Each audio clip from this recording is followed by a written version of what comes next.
tervist! Mina olen psühholoog, paari- ja pereterapeut Kätlin Konstabel ja meil tuleb juttu sellisest põnevast teemast nagu nutiseadmete mõju meie lastele, aga ka sellest, kuidas me vanematena saame tagada seda, et laste nutiharjumused oleksid ikka tervislikud ja mõistlikud ja et nendega liiale ei minnaks. Vanemate roll on siin kahtlemata väga suur. Nüüd, kui tihtipeale vanemad on väga segaduses, mures, vahel lausa õnnetud, et mida nende nutiseadmetesse kippuvate lastega nagu ette võtta, siis vahel vanemad ise, vahel kuulevad meediast, et vanemad ise on kõiges süüdi, tunnevad väga suurt süüd, nad on segaduses. Et tahaksin öelda ja rahustada, et praeguse aja vanematel ongi keeruline nende nutiseadmete tehnoloogia arengu tõttu.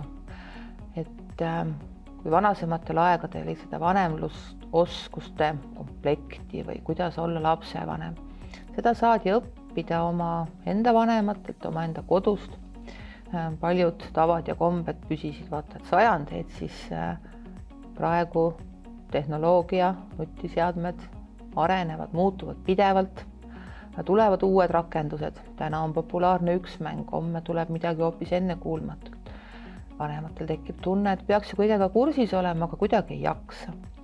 Üks segadus tuleb siis sealt, et palju ma pean teadma, kas ma pean näiteks teadma kõiki hetkel populaarseid mänge, kõiki ohtlikke mänge, kõiki kasulikke rakendusi, kuidas siis omaenda tööd teha, nagu ei peakski suutma.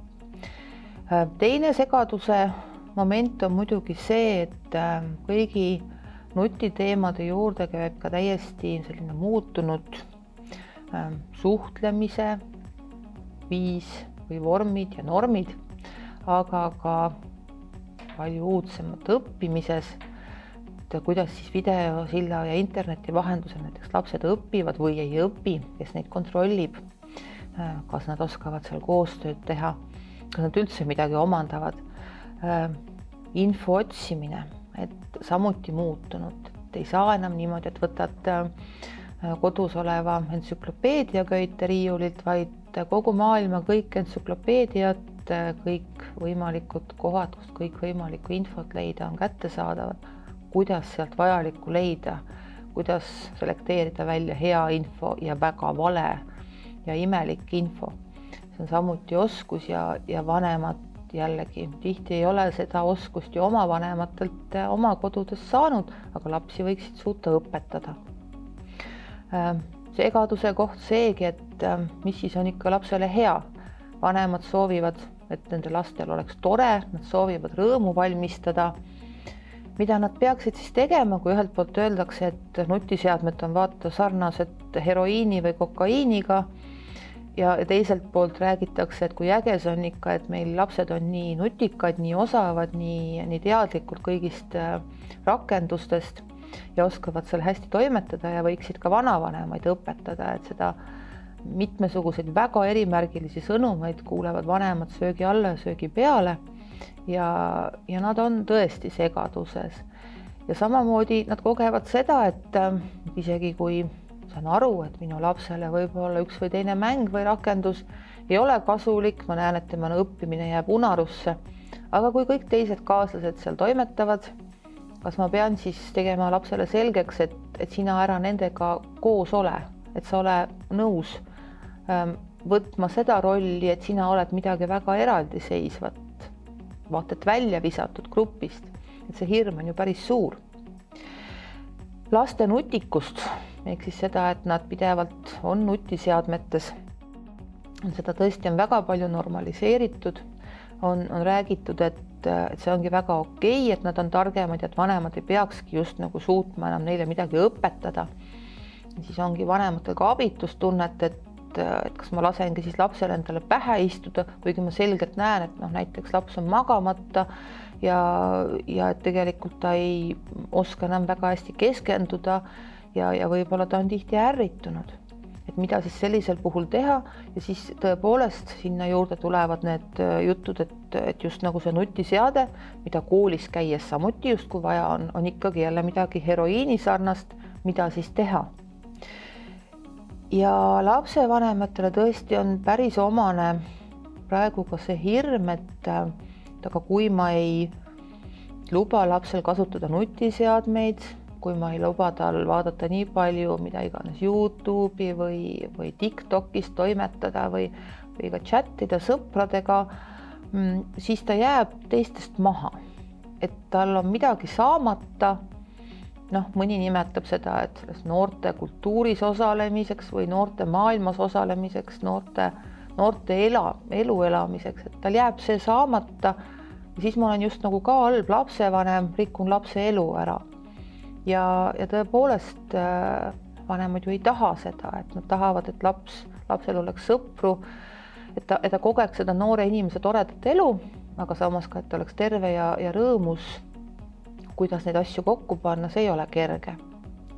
Ja omaette segaduse ja suurte vastuolude koht vanemate jaoks on muidugi ka see, et vahel soovitatakse, et vanemad võiksid oma lapse nutitegevusi jälgida siis vastava tarkvara abil. On tõesti igasuguseid võimalusi kontrollida, jälgida, piirata. Aga jah, kui vanemate käest siis küsida, et kas teile endale meeldiks, kui teie elukaaslane näiteks teie tegemisi samamoodi jälgiks, piiraks, kontrolliks, siis see paljudes tekitab õudu. Ja tõepoolest ka laste puhul ikkagi paraku öeldakse, et ei, et ainult seda tarkvara kasutada, see ei ole hea mõte, et laps võib tunda ennast väga-väga ahistatuna, et enne kõike peaks seal olema ikkagi läbirääkimised, lapsega peaks suhtlema ja jällegi võimalusi kontrollida, jälgida on nagu väga palju. Nii et kindlasti tahaksid teile panna sõnumi, et kallid lapsevanemad, et tunnistage seda, et olete segaduses, et see ongi keeruline roll, see nutilaste ja nutivanemaks olemise roll, aga et tegelikult nende probleemidega saab hakkama.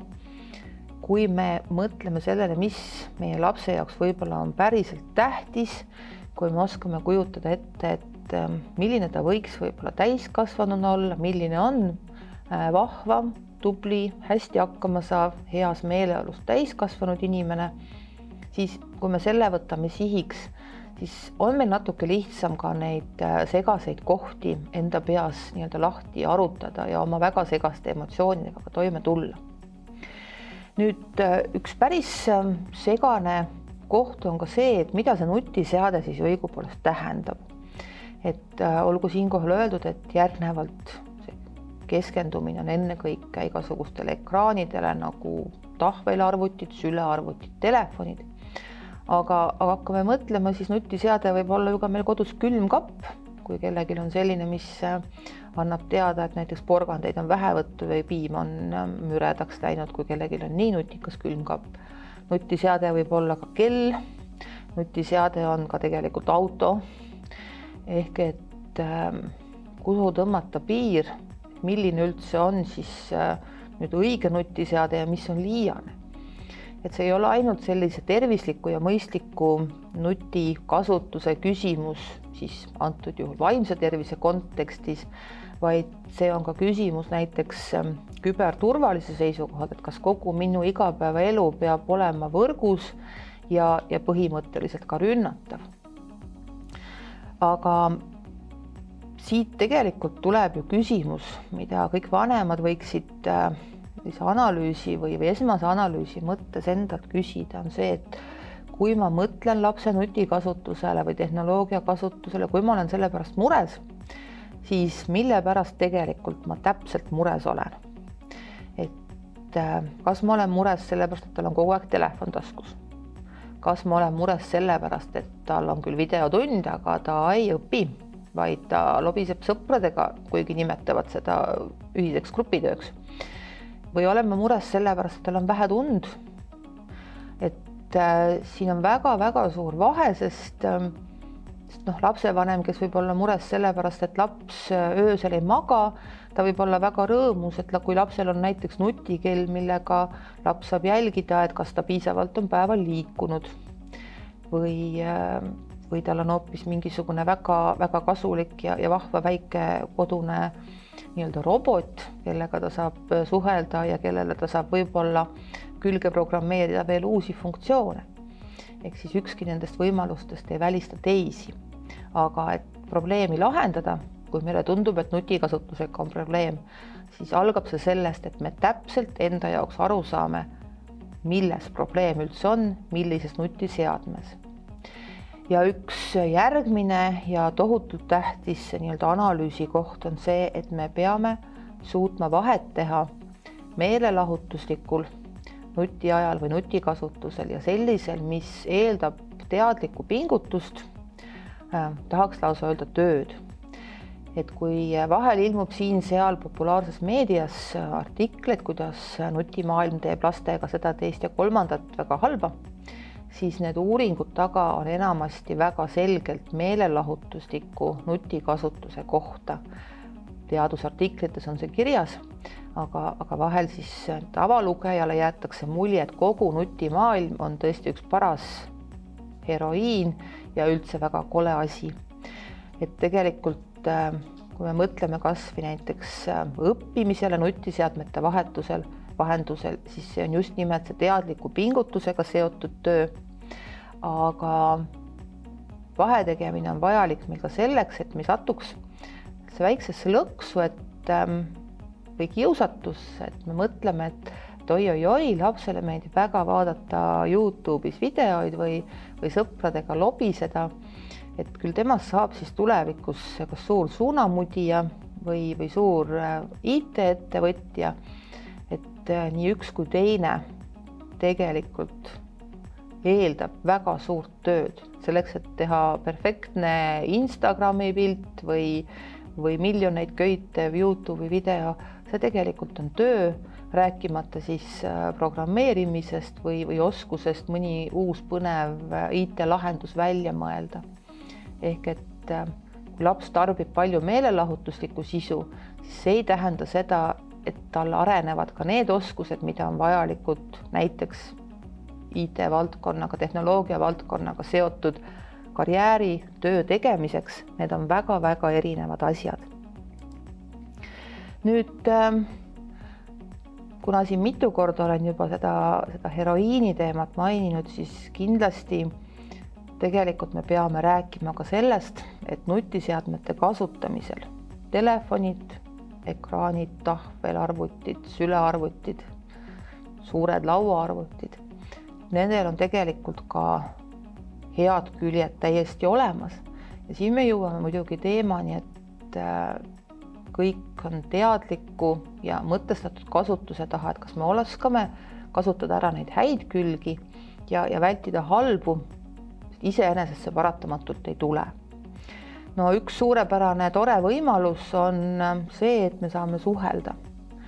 Ja suhelda niimoodi, et ei ole tegelikult ei aja ega ruumipiire. Ehk et me saame suhelda inimestega, kes elavad üle ookeani, kel võib-olla on hommikune aeg siis, kui meil on õhtune ja vastupidi. On need siis sugulased, on need pereliikmed, on need sõbrad. Me saame suhelda sõpradega, kes jagavad meiega samu huvisid, aga kes ei ole üldse mitte Eestis, vaid hoopis mingis teises riigis.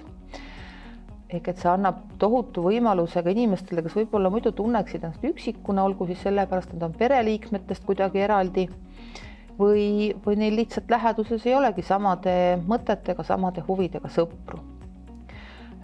Kahtlemata on tohutud võimalused õppimiseks, info saamiseks. Võib-olla see on pisuke liialdus, aga kõik maailma tarkused ilmselt on ühel või teisel moel internetist leitavad. Iseasi muidugi, et kas me oskame nad välja noppida. Meelelahutus, kõik võimalik, et küll räägitakse siis filmide vaatamisest või igasuguste vahvate väikeste videoklippide postitamisest või lõbusate meemide saatmisest. Aga mis seal salata, meelelahutus alla mingis mõttes käib paraku ka ju porno vaatamine, mis enam võib-olla nii tore ei ole. Aga võimalusi on igal ühel valida just talle sobivat. Loovus, koostöö, et jällegi saab olla väga loov, sama teema, mis korra läbi käis, et saame postitada väga vahvaid näiteks YouTube'i videosid, väga loovaid pildikesi kokku monteerida. See kõik võib olla väga vahva, väga suurt nutikust ja mõtlemist ja inspiratsiooni nõudev tegevus. Ja loomulikult on võimalik teha ka neti vahendusel siis klassikaaslastega, kolleegidega, sõpradega väga head koostööd. Jällegi ei loe aja ega ruumi piirid. Koosolekuid saab pidada nii, et kõik osalised on eri maailma riikides ja see võib olla päris tõhus koosolek. Enese avamine. Räägime noortest, siis räägime sellest, et vahel neil on päris keeruline endast, oma muredest, rõõmudest kellegagi rääkida. Aga netimaailma suhtlusvõimalused on sellised, et tuntakse ennast natuke turvalisemalt oma ekraanikese taga, tuntakse ennast üksi ja siis see julgus tuleb ka kergemini. Et leitakse, on see siis mingeid tugigruppe, leitakse oma huvigruppe, kus julgetakse öelda asju, mida võib-olla oma päris tuttavatele ei julgetagi rääkida. Netimaailm pakub ka eduelamusi. Räägime näiteks arvutimängudest, et on võimalik täitsa Eestis oma väikeses toakeses istudes mingit mängu mängides saavutada maailma tipptase. Võib-olla keegi teine sellest sinu sõpradest tingimata ei teagi, aga see annab väga võimsa laengu enesehinnangule. Mis seal salata, hea laengu võib anda ka see, kui keegi sinu vaimukat postitust või vahvat fotot 1000 korda näiteks laigib või jagamisvääriliseks peab. Et võimalus kogeda väga head enesekindluse tõusu momenti, enese edu momenti on täiesti olemas. Nutiseadmed, internet, sotsiaalmeedia kahtlemata pakub ka sellist kuuluvusvajaduse rahuldamise võimalust, et seesama, et erinevad mingid huvid, mille fänne on võimalik siis netis leida või kuuluvusvajadus rahuldab seegi, kui teame, et meie lemmikud, on see siis jalgpallurid, on see filmistaari, fännab teatud seltskond inimesi, me saame omavahel suhelda. Kas või see annab kuuluvusvajadusele paraja positiivse hoo, kui me kasutame nende ja nende inimestega ühte sama rakendust, ajame ühte asja, me tajume seda, et meil on miljoneid, meil on tuhandeid. See võib olla väga vahva tunne. Nutiseadmed võivad toetada ka tervislikke eluviise, et küll füüsilist aktiivsust võimaldavad jälgida, küll toitumist, küll und, et see võimaldab saada teadlikumaks sellest, mida ma parasjagu teen ja kas midagi tuleks teha teisiti. Ja mis seal salata, et ka võimalus raha teenida interneti vahendusel on ju täiesti olemas. Et kes kuidas, mõni laps kasutab seda võimalust kusagil arvutimängudes, teine müüb midagi, suur või väike. Võimalusi on väga palju erinevaid ja siin muidugi on lapsevanematel tihti see keeruline koht, kus üritavad võib-olla lapsele selgeks teha, et sa pead kunagi tegema päris tööd ja teenima päris raha ja nutimaailm on üks ajaröövel. Ja siis ütleb laps, et aga milleks mul koolis vaja käia või päris tööd teha, kui tegelikult niimoodi netis istudes võib ka raha tulla. Ja siis võivadki vanemad tunda ennast väga abituna, et ja mis ma siis vastan. Ja vahel ongi siis raske vastust leida. Nüüd küllap nii mõnigi hakkas nende eelpool mainitud heade külgede juures mõtlema, et et kas need päriselt ka nii head on. Et tõepoolest paljude nende juurde saaks panna ja tulebki panna ka miinusmärk ja siin me jõuame uuesti tagasi selle teema juurde, et üks ja seesama omadus võib mingis kontekstis olla hea ja mingis halb. Et tõepoolest, kui laps õpib näiteks netis väga paljude inimestega suhtlema, teeb seda mõnusalt ja vabalt, on see siis chattimine või vahvate vahvate, mis iganes piltide jagamine, videoklippide jagamine tunneb ennast mõnusalt ja enesekindlalt, siis netisuhtlemise kompetentsus, enesekindlus ei kipu kalduma üle pärisellu. Ja siin on muidugi nüüd küsimus vanematele taas, et kas ma tahan, et minu laps oskaks suhelda nii netimaailmas ja tunneks ennast enesekindlalt või me ikkagi vajame ka seda, et tal oleks oskus päris elus füüsilise kohaloluga minna näiteks kellelegi ütlema, et kuule, et see, mis sa teed, ei ole õige, või vastupidi, minna ütlema, et kuule, sa meeldid mulle väga. Kas see julgus on oluline ka päris elus? Liigne eneseavamine.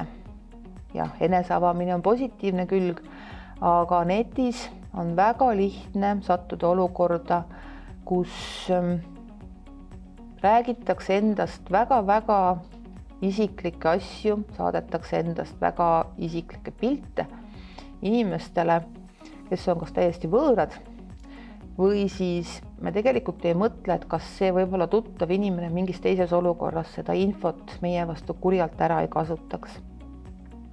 Et siin midagi ei ole parata, on vahel ikka väga kasulik see mõtlemine, et netis ära räägi, ära kirjuta, ära jaga infot, mida sa ei ole valmis oma nime ja näoga kusagil suure Raekoja platsil kõigi ees kõva häälega maha hüüdma, sest see võimalus, et kellele iganes saadetud, postitatud, jagatud mingisugune fraas võib lendama minna, see on täiesti olemas.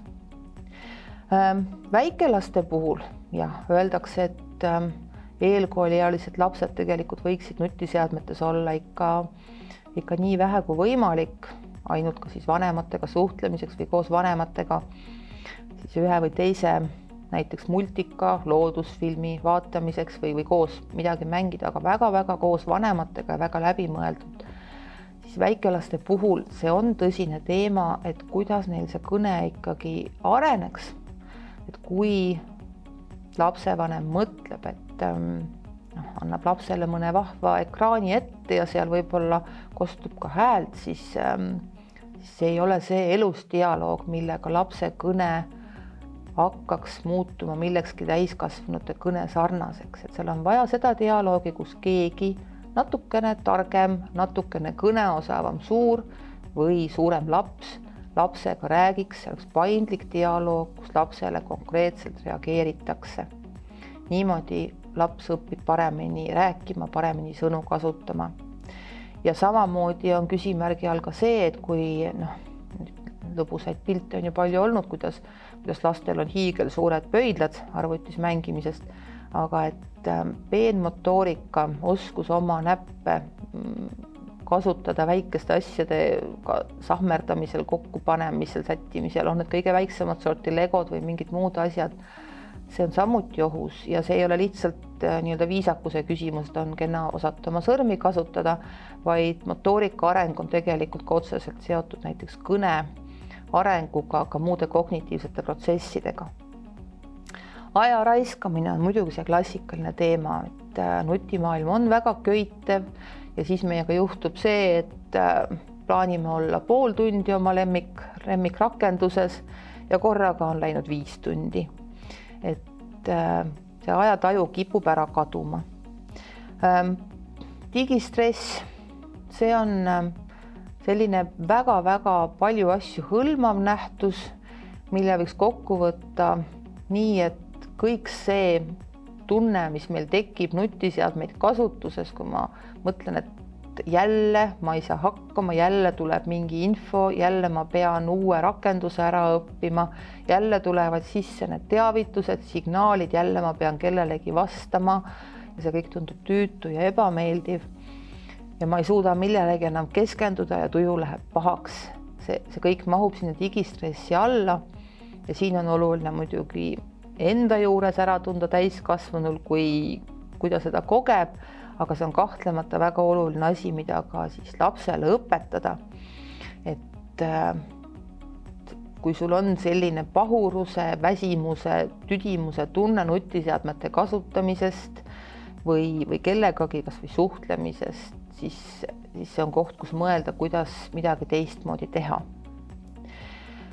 infouputus on kahtlemata üks keerulisi ja miinusmärgilisi teemasid, sellepärast et info on ju tore asi, võimaldab meil teha vahvaid tarku otsuseid elus, aga kui seda on liiga palju ja iga päev peab mustmiljon korda otsustama, et kas mis iganes info on oluline, mitte oluline, kas peab reageerima, mil moel ma pean seda meeles pidama või parem ei pea meeles, siis me võime olla sellest parasjagu väsinud ja see ei ole ainult see, et kui keegi loeb mingit uudisportaali või jälgib mingisugust, ma ei tea, näiteks mingi kuulsuse instat, see võib olla ka see, et kui sõbrad postitavad mingisuguseid uudiseid enda kohta, siis see on samuti info või ka suhtlemisel sõpradega, sugulastega, pereliikmetega, chattimisel. See on samuti info, mis emotikoniga ma talle vastan, millise tujuga ma talle vastan, kas ma üldse kohe vastan. See kõik on samuti info, millega me peame toime tulema. Ja see võib olla ka väga asine info, millega tuleb toime tulla, mis võib väsitada, et näiteks see, et kui tohutult palju võimalusi on ju kogu maailmas minna mingit eriala õppima või kas või valida erinevaid ameteid, et kui me hakkame kõike seda guugeldama, hakkame kõike seda otsima, siis see võib olla väga väsitav, see võib võtta tohutult aega ja me võime sattuda parajasse segadusse. Ja otsustamine selle asemel, et olla lihtsam, muutub ainult keerulisemaks. Päris tõsine probleem nutiseadmete kasutamise puhul on muidugi rööprähklemine, ehk siis see, et kangesti kiputakse tegema mitut asja korraga. Et paraku on see selline nähtus, mis või mille puhul vahel öeldakse, et need tänapäeva lapsed ja noored ongi juba väga head mitme asja tegemisel, paraku inimese aju ehitus paarikümne aastaga siiski ei muutu. Nii et rööprähklemine tähendab tegelikult ikkagi seda, et me peame hüppama oma tähelepanuga ühelt tegevuselt teisele. Meie tähelepanu peab uuesti kohanema, me peame uuesti keskenduma, uuesti harjuma ja siis me jälle hüppame kusagile tagasi ja tegelikult me kaotame ajas, me kaotame tõhususes, ehk siis seda on uuritud juba ka enne igasuguseid nutiseadmeid, et on tegemist mingisuguse sellise kognitiivset võimekust nõudvate ülesannetega, siis see nii-öelda kadu või tõhusus väheneb kusagil 10–40–50% mingisuguste ülesannete sooritamisel. Ja siin, kui me ikkagi üritame mõelda, et oi, et mina olen väga hea rööprähkleja, siis tuletame meelde, et mitte ilma asjata ei ole keelatud autoroolis näiteks ka väga headel juhtidel telefoni nokkida ja nutiseadmetega toimetada, et piisab vaid hetkeks, kui tähelepanu läheb mujale, näiteks väiksele ekraanile, kui seal võivad olla väga-väga rasked tagajärjed, isegi juhul, kui tegemist kordan on väga hea juhiga. Ja poriloiku astunud telefon käes on vist küll päris iga inimene, isegi siis, kui see on tema kodutee ja ta tegelikult teab, kuhu seal porisel ajal mingid loigud tekivad. Kuigi kõndimine, eks ole, on väga-väga automatiseerunud tegevus. Täitsa probleemne teema on tihti ka see, et just sotsiaalmeedias kogevad kõik seda, et nad on pidevalt justkui nii-öelda võrdluses teistega. See ei ole selline teadlik tegevus, aga kui me näeme seda, kui vahvaid, ilusaid pilte, toredaid teavitusi, kuidas minul läks hästi ja kuidas kõik on nii tore, kuidas seda postitatakse ja jagatakse ja kuidas selle reageeritakse ja kuidas eriti palju positiivseid reaktsioone, like, igasuguseid vahvaid tujumärke saavad need kõige vahvamad postitused, siis võib tekkida inimesel, noorel, see tunne, et aga mina ei ole selline, minu elu ei ole nii tore, minul ei ole nii ilusat pilti võtta. Ja ta võib tunda ka survet, et isegi kui tal on väga-väga kehv olla, ta võib olla tõesti täitsa masenduses, et ei, ma pean ikkagi postitama ka midagi ägedat, ma pean paistma vahva, rõõmus, panema mingid vahvad peopildid üles, mida iganes. Et see vahe, surve näida ja tegelik elu võivad olla tohutult suures vastuolus ja see võib olla väga kurnav. Ja mis võib ka tekkida ju noorel inimesel on see tunne, et sellisena, nagu ma tegelikult olen, just sellise väga ebatäiuslikuna, keegi ei tahagi mind näha, ma meeldin kõigile ainult siis, kui ma olen väga super või vähemalt näitan ennast väga super tugeva, ilusa, kenana, edukana. Ja see ei mõju vaimsele tervisele kindlasti hästi. Ja loomulikult, kui nutiseadmete kasutamist on liiga palju, siis võib hakata kannatama ka füüsiline tervis, et tõepoolest uni on see, millest räägitakse palju ja tegelikult tuleb rääkida veel rohkem, sest isegi kui päris paljud inimesed on kuulnud, et kui vastu und olla, siis silmadega ekraani küljes, siis see ekraanist tuleb valgus, pärsib meil unehormooni melatoniini tootmist kehas, aga hoopis teine teema ja mitte vähem tähtis on see, et me saame nutiseadmest pidevalt jällegi uut infot, emotsioone, mingi uus väike signaalikene paneb meid uuesti mõtlema, et oot, mis see nüüd on. See ei pruugi olla midagi tähtsat, aga meie uneks valmistumine nii-öelda on selgelt häiritud. Me oleme juba ärksamad, isegi kui me ei koge mingit tugevat emotsiooni.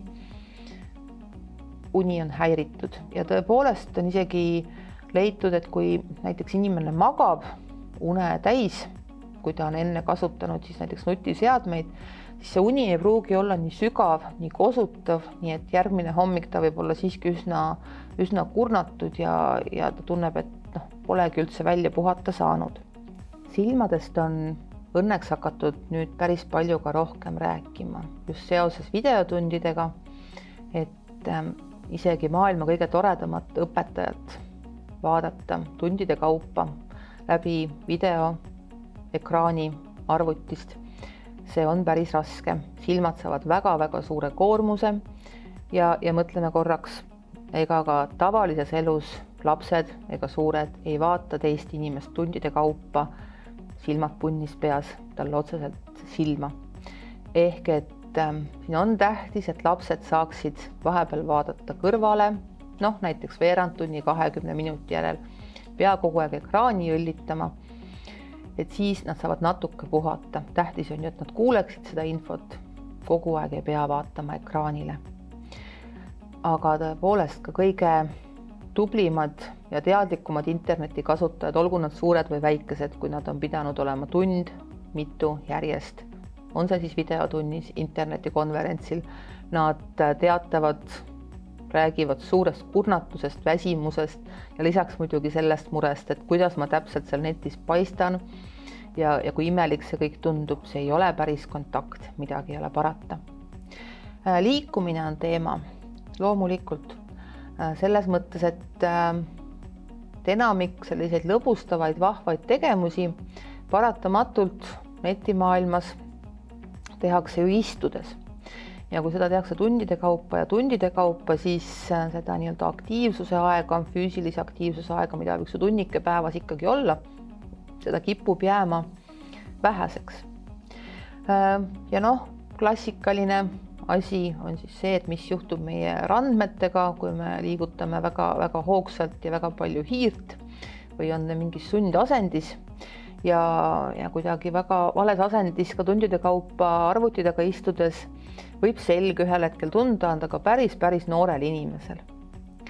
Kui nüüd proovida kokku võtta neid häid ja halbu külgi, siis küsimus ei ole ju selles, et kas hirmutaks inimesi ära või tekitaks tohutut vaimustust, vaid siin see mõttetöö võiks ikka minna selles suunas, et kuidas ma ise ja minu laps või lapsed saaksid kasutada nutiseadmeid nii, et me arvestame nii-öelda nende halbade võimalustega, ohtudega, aga arvestame ka headega. Ehk siis jällegi see võtmesõna on siin teadlik neti ja nutikasutus. Ja minule meeldib ikka tuua seda paralleeli, et ükski asi maailmas piiramatus koguses ei ole hea, et olgu see siis vee joomine või porgandi söömine, et tervislik ja vahvam, aga kui me seda teeks 24/7, siis ei ole enam tervislik ja vahvam, siis on midagi muud. Nii et näiteks see avamise jutt, mis siin enne läbi käis, et on tore, kui inimesed saavad ennast vabalt väljendada, aga kui see juhtub valedele inimestele ja mõtlematult, impulsiivsuselt kantult, võib sellega kaasneda väga palju negatiivseid. Nüüd palju räägitakse sellisest asjast nagu digisõltuvus või nutisõltuvus või tehnoloogiasõltuvus. Et kutsuks nüüd küll kõiki seda sõna või mõistet hästi-hästi läbimõeldult kasutama, et vahel tundub, et see on natuke nagu popp nähtus. Et selliseid hõikeid, kuidas oi, mina olen vist digisõltlane või kõik tänapäeva lapsed on digisõltlased, neid ikka kohtab. Vahel tundub, et seal taga on kabuhirm.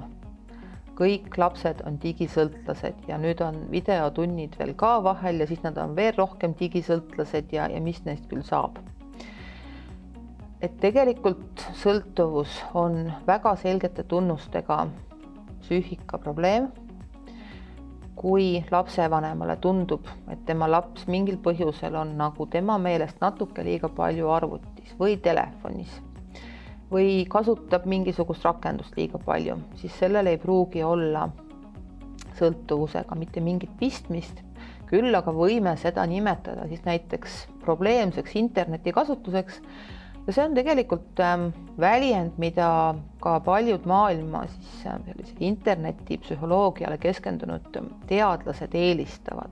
Et sõltuvus on väga spetsiifiline asi, aga probleemne kasutus on laiem termin, aga see annab edasi selle sõnumi, et inimene kasutab siis nutiseadet viisil, mis ei ole talle enam sugugi mõistlik ja tekitab pigem probleeme. Nii et kui me nüüd sõltuvuse juurde läheme, siis oleks tore, kui me kasutaksime seda sõna siis, kui meil tõesti on tunne, et tegemist on käitumismustriga, mis meenutab paraku näiteks alkoholi või narkosõltuvust. Et tunnuste joon, muster on väga-väga sarnane. Mis need siis on? Nutiseadme liialdatud kasutus, kus muule asjale enam üldse ei mõeldagi. See ei ole see, et kool ei ole huvitav, vaid see on ka see, et toit ei ole huvitav, uni ei ole huvitav ega vajalik. Et see, kuidas kõik muud asjad kaotavad tähenduse ja tähtsuse, on näiteks teismelise puhul vanemate jaoks päris müstiline. Et laps, kes varem oli hea isuga ja rääkis väga paljudel erinevatel teemadel, nüüd korraga teda huvitab ainult üks mingi mäng näiteks.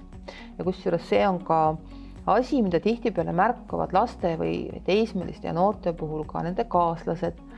Et ta on selline imelik, et temaga ei saa nagu muudest asjadest üldse rääkida, et ta ükskõik millest temaga vestlust alustada, tema läheb ikka oma lemmikmängu või lemmikrakenduse peale, et see ei ole enam lihtsalt huvitav ja see tundub imelik. Aga igal juhul tähendab see seda, et ajataju kaob, muu ei ole tähtis. Sõltuvuse klassikaline tunnus on muidugi võõrutusnähud. Ehk et kui ei saa seda nii-öelda ainet, antud juhul siis kas oma lemmikrakendust kasutada, oma lemmiktegevust teha, siis on tegemist äärmiselt tugevate negatiivsete tundmustega. Me ei räägi siin pisikesest pahurusest, kui näiteks noorel inimesel telefon hakkab tühjaks saama ja laadimisvõimalust ei ole.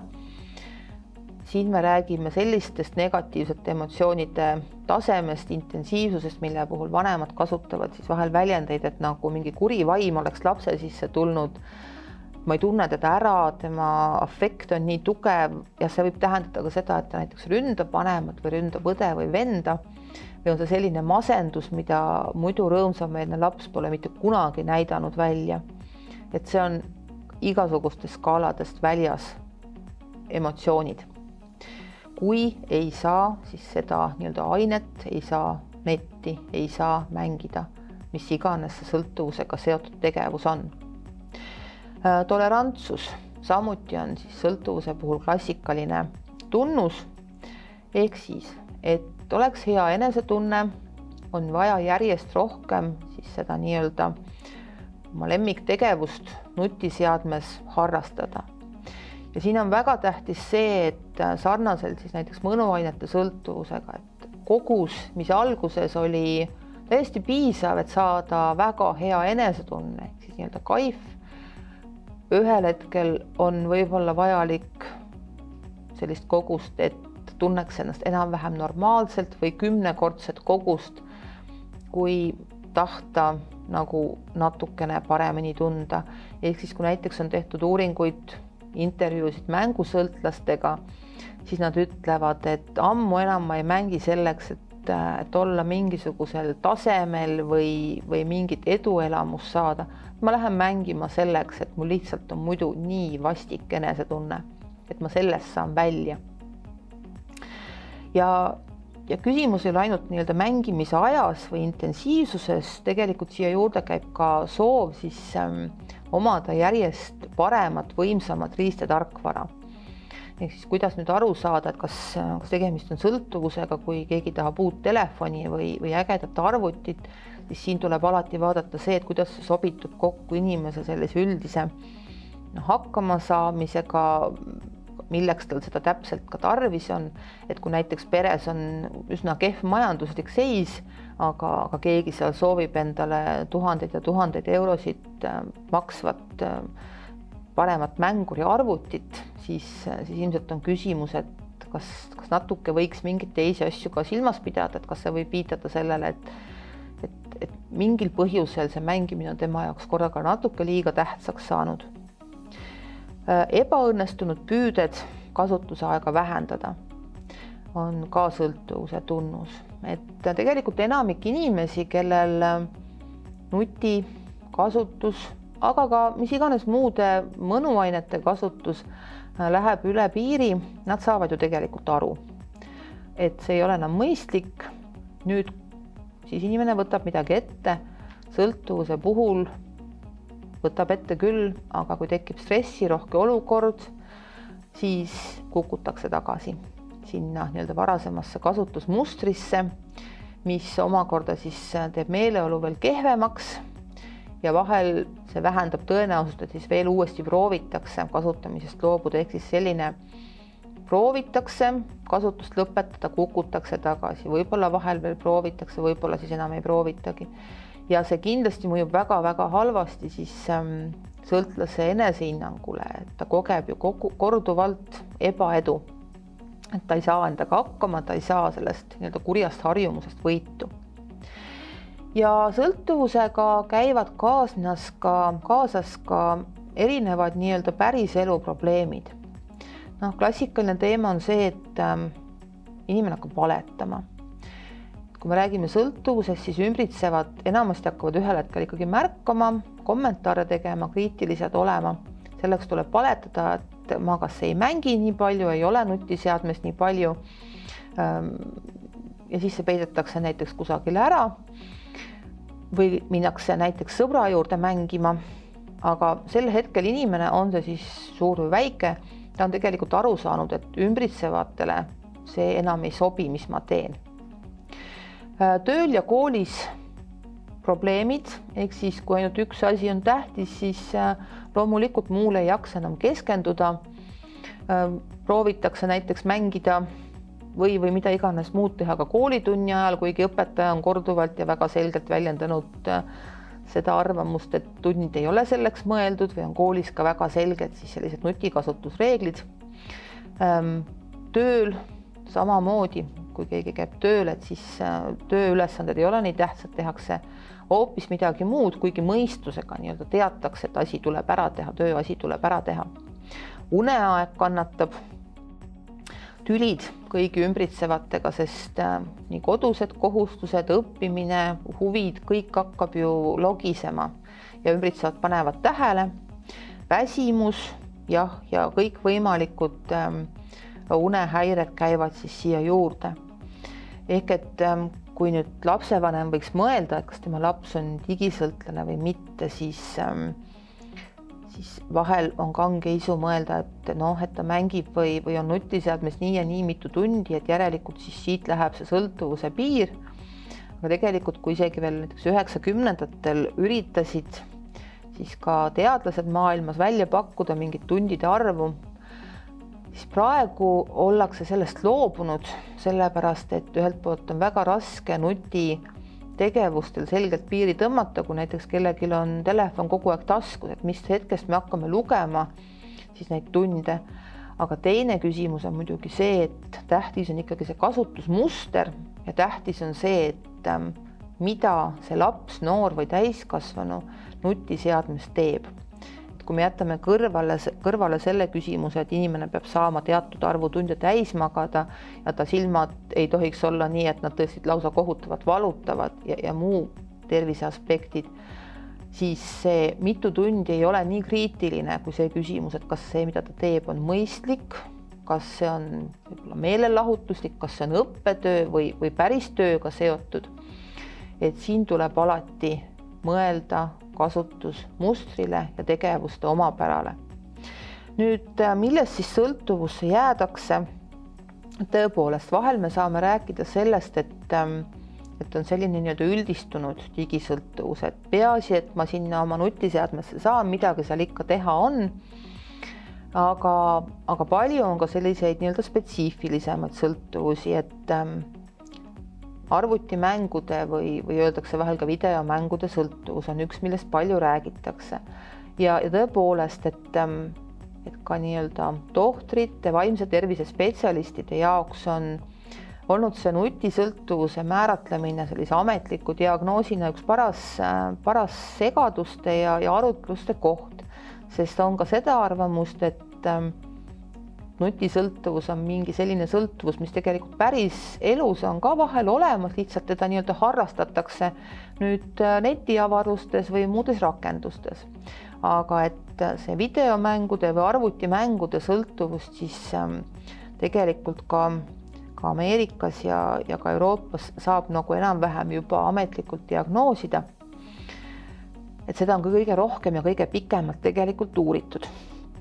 Aga loomulikult on päris sõltuvust tekitav ja levinud ka sotsiaalmeedia sõltuvus, selle suhtlemisvõimaluste ja selle kontakti ja kuulvusvajaduse tõttu. Porno, üks siis interneti kõige suuremaid ärisid, ja tõepoolest see tegelikult on ikkagi ka juba ju noorte teema, et me ei saa rääkida sellest, et see on ainult mingite täiskasvanute ja teema, millest noorte puhul ei peaks rääkima, et vastupidi, et huvi ju seksi ja muude taoliste teemade vastu teismeas tekib ja seda materjali visatakse ette niipea, kui see noor inimene mõne kliki kusagil teeb, järgnevalt ta saab vastavat teemat juba rohkem ja rohkem, seda söödetakse ette.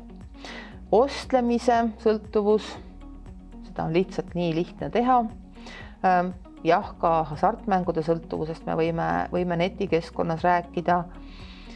Infosõltuvus, see, et kui ma tahan millegi kohta teada, siis ma otsin ja see on kahtlemata üks asi, mida ka nutikatele, vahvatele, teadmisimulistel lastele nii-öelda digipädevusena õpetada, et ühel hetkel sa mitte lihtsalt ei pea analüüsida, mõistma, et kas see info, mida sa otsimootoriga kätte saad, on kvaliteetne või mitte, aga et ühel hetkel sa pead oskama ka piiri panna.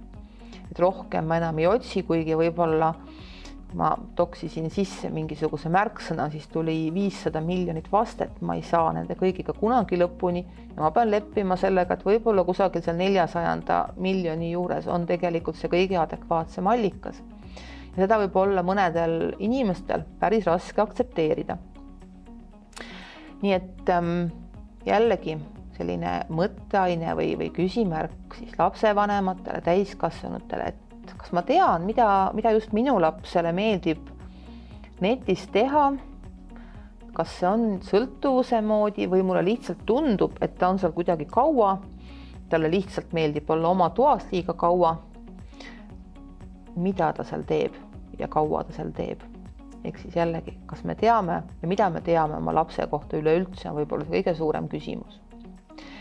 Nüüd, kui siin sai võrreldud netisõltuvust või nutiseadmete sõltuvust, näiteks alko või muude mõnuainete sõltuvustega, siis paraku peab ütlema, et nutimaailmal on teatavad omapärad, mis teevad sellise sõltuvusse kukkumise päris tõenäoliseks. Üks asi on muidugi see, et nutiseadmete kasutus on selline väga heaks kiidetud ja normaalne tegevus. Et näiteks alkoholi suurtes kogustes ostmine äratab poes tähelepanu, kui ma ei kasuta e-ostmise võimalust, eks ole. Suur narkootikumide tarbimine, jällegi keegi ikka teab, keegi näeb. Raha kulub ka. Aga kui ma istun omaette toas või kas või sõidan bussis, ma olen seal oma telefonis, kõik on telefonis, ma võin teha mida iganes, enam-vähem. Ehk et see on nii aktsepteeritav, et me kõik toimetame kogu aeg oma nutiseadmetes midagi ja me ei pea muretsema, et keegi hakkab kohe väga hukka mõistma. Võimatu on kasutamist ka täiesti lõpetada, et see on üks paras väljakutse ka siis selle netisõltuvusega tegelevatele spetsialistidele, rääkimata inimestest, kel see mure on. Et jällegi mõnuainete puhul on just nagu väga lihtne öelda, et nii tänasest päevast peale täielik karskus ja ühtegi pitsi ega ühtegi doosikest ei lase mina enda lähedale. Aga kui palju on neid ameteid, mida saab siis pidada ilma, et üldse mingit nutiseadet ei kasutaks? Need ei ole väga palju. Et seetõttu kõiksugused need raviprogrammid või teraapiaprogrammid ja rehabilitatsiooniprogrammid lähtuvad ikkagi sellest põhimõttest, et kui kellelgi on sõltuvus, siis jah, mõne päeva peab ta olema täiesti puhas, ilma nutiseadmeid kasutamata, aga kohe siis hakatakse temale külge harjutama sellist tervislikku, teadlikku, mõtestatud, läbimõeldud nutiseadmete kasutust, sest ilma lihtsalt kuidagimoodi hakkama ei saa. Üks päris kuri lugu on ka sellega, et kõik need vahvad netikeskkonnad, on need siis mängud, on see sotsiaalmeedia, on tegelikult ju disainitud kasutajasõbralikuks, siinkohal siis jutumärkidega. Ehk siis sellisteks, et meil oleks seal tore, et meil oleks seal alati midagi vahvat teha. Nad ei saa enamasti ka otsa, et tõepoolest mõningaid arvutimänge saab mängida selle hetkeni, et nad saavad otsa, et sul on maksimaalne tase käes, aga ei tea, kuidas internet ei saa täis naljalt, sotsiaalmeedia ei saa otsa, et ei ole vist neid, kes on kogenud, et nüüd ma olen kõigi oma sõprade, tuttavate ja lemmikveebilehtede kõik värsked uudised ära vaadanud ja nüüd mul on see kogus käes, et alati on veel midagi teha. Ja see hoiab ju kinni, alati on nagu veel midagi teha. Seda lõppu on väga raske tabada, et mitte öelda võimatu. Ja jah, üks kurikoht on ka see, et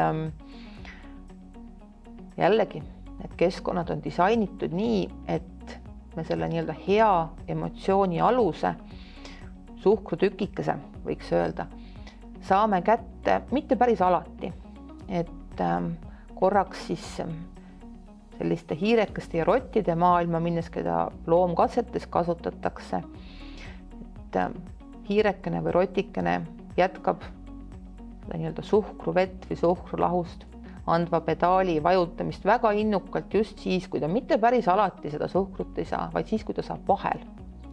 Ja loomulikult seda reeglit teavad väga hästi ka kõik need, kes näiteks on pidanud oma koera treenima, et alguses antakse seda head viineritükki või maiust kogu aeg, aga pärast antakse vahel. Nii et kutsu ikka teab, mida oodata, aga kogu aeg on see elevus ja ärevus, et kas seekord saab. Ehk et selline tasustuse või heade asjade andmise süsteem, kus ma kogu aeg ei tea, kas mul midagi vahvat juhtub, hoiab meie käitumist kõige püsivamana.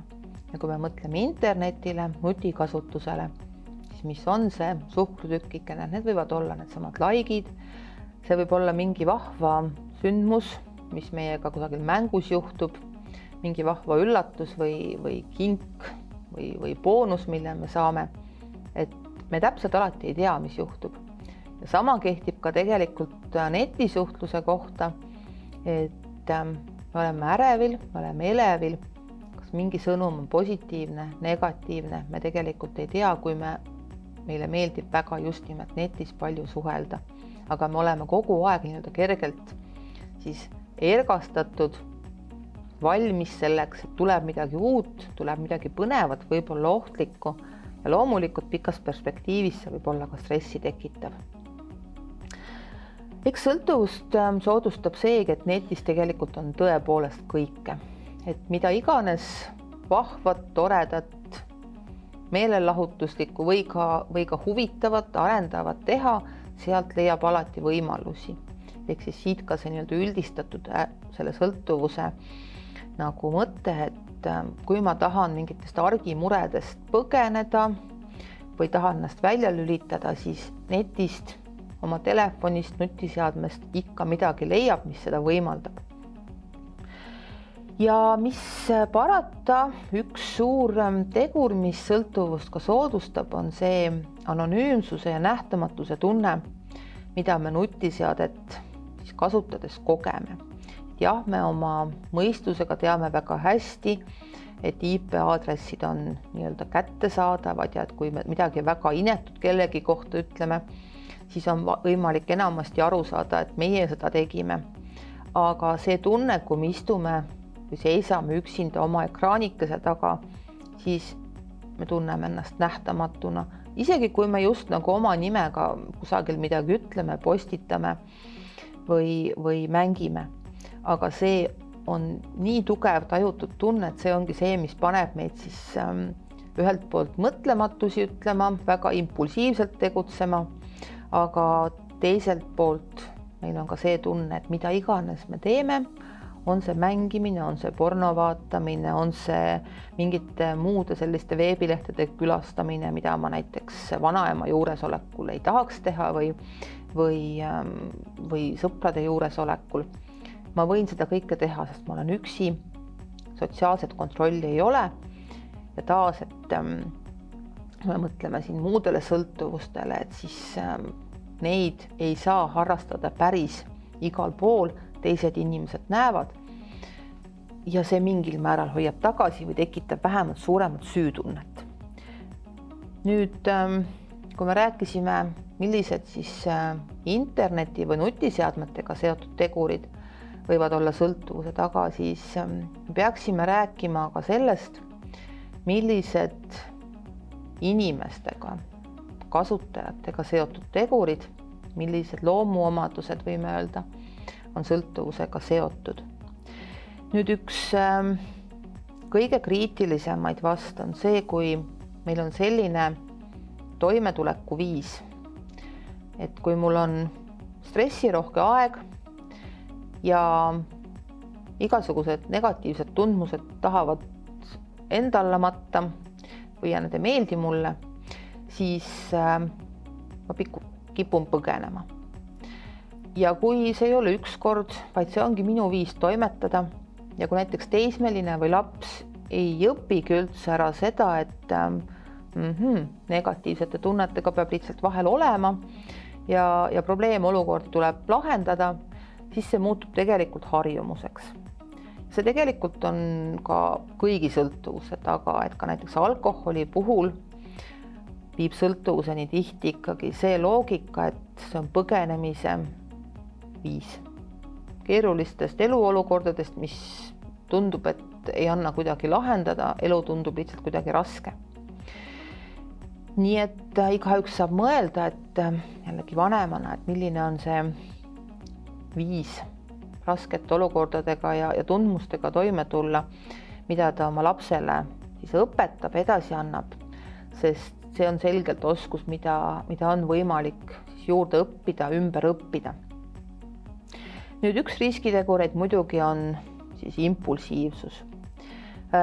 See ei ole omadus, mida on alati võimalik ümber õppida, eks me vist kõik teame, et mõni inimene on impulsiivsem, võtab vahel mõne šokolaaditükki ülearu, teine vajutab natukene liiga valesid pedaale autodel ja auto sõidab liiga kiiresti, nii kiiresti, et pole tarvis, mõni ütleb sõna, mis võiks ütlemata jääda ilma mõtlemata, ehk siis impulsiivsus on omadus, millega tuleb õppida elama. Aga paraku on see ka omadus, mis vahel viib sõltuvusteni, kui ta näiteks langeb kokku sellesama eelpool mainitud omadusega, et põgenen probleemide eest kuskil ära ja siis enam välja väga hästi sealt kohast ei saa. Madal enesehinnang, sotsiaalärevus, kehvad suhtlemisoskused nii lastel, noortel kui suurtel on siis samuti üks riskitegureid, ehk siis kui ma päris maailmas ei tunne ennast mõnusalt, tunnen ennast kuidagi kehvakesena, suhelda ka, ei tea, kas tuleb mul hästi välja, siis tihti proovitakse seda kompenseerida netimaailmas. Näiteks laps, kes kogeb koolis halbu hindeid, negatiivseid kommentaare, võib-olla ta saab tohutu enesehinnangu loengu siis, kui ta on mingis arvutimängus tõesti tegija. Samamoodi noored, kes võib-olla ongi otseselt sotsiaalärevad, teise inimesega rääkimine võib olla neile väga-väga suur väljakutse, aga nad võivad chatis tunda ennast väga vabalt. Nii et kui me tuleme siin selle teema juurde tagasi, et mis on siis interneti plussid ja miinused, siis see ongi see koht, et netis sa koged neid ja neid vahvaid emotsioone, aga kas kuidagi järsku on võimalik teha nii, et neid ka siis päriselus kogeda saaks.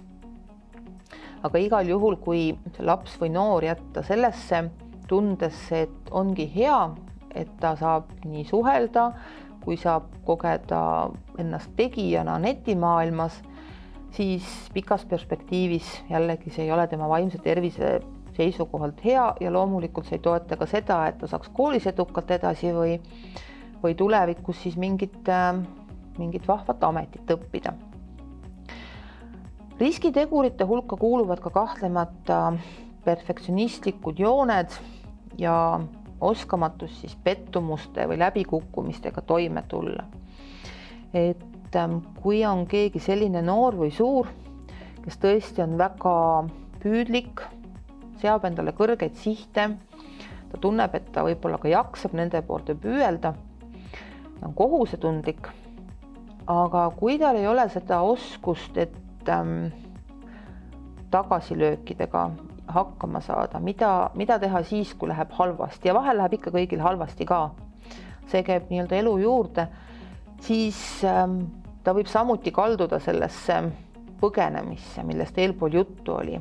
Mul on raske olla, paha ja ma ei taha sest midagi rohkem teada, ma põgenen sinna arvutimaailma, ma lülitan nii-öelda negatiivseid emotsioone välja, aga tegelikult tähendab see siis ka seda, et see vahva, tubli, võib-olla võimekas noor või suur ka ei õpi sellest läbikukkumise või ebaedu kogemusest, mis tähendab, et tegelikult tal võib jääda kõige paremal juhul ka siis nii-öelda oma kogu potentsiaal saavutamata.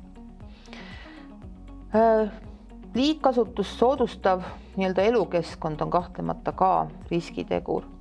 Et kui siin eelnevalt oli juttu, et sõltuvuse puhul hakkavad tekkima ümbritsevate inimestega tülid ja valetamised, siis kui nüüd see teismeline või laps elab näiteks kodus või sõpradega koos kogu aeg toimetab ja liigkasutus, vaata, et sõltuvus on nagu norm.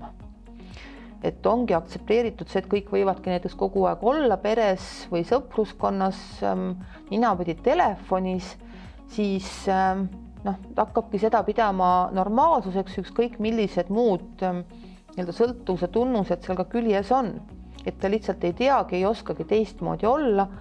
See on ainus viis, või ainus normaalse olemise ja toimetamise viis nutiseadmetega.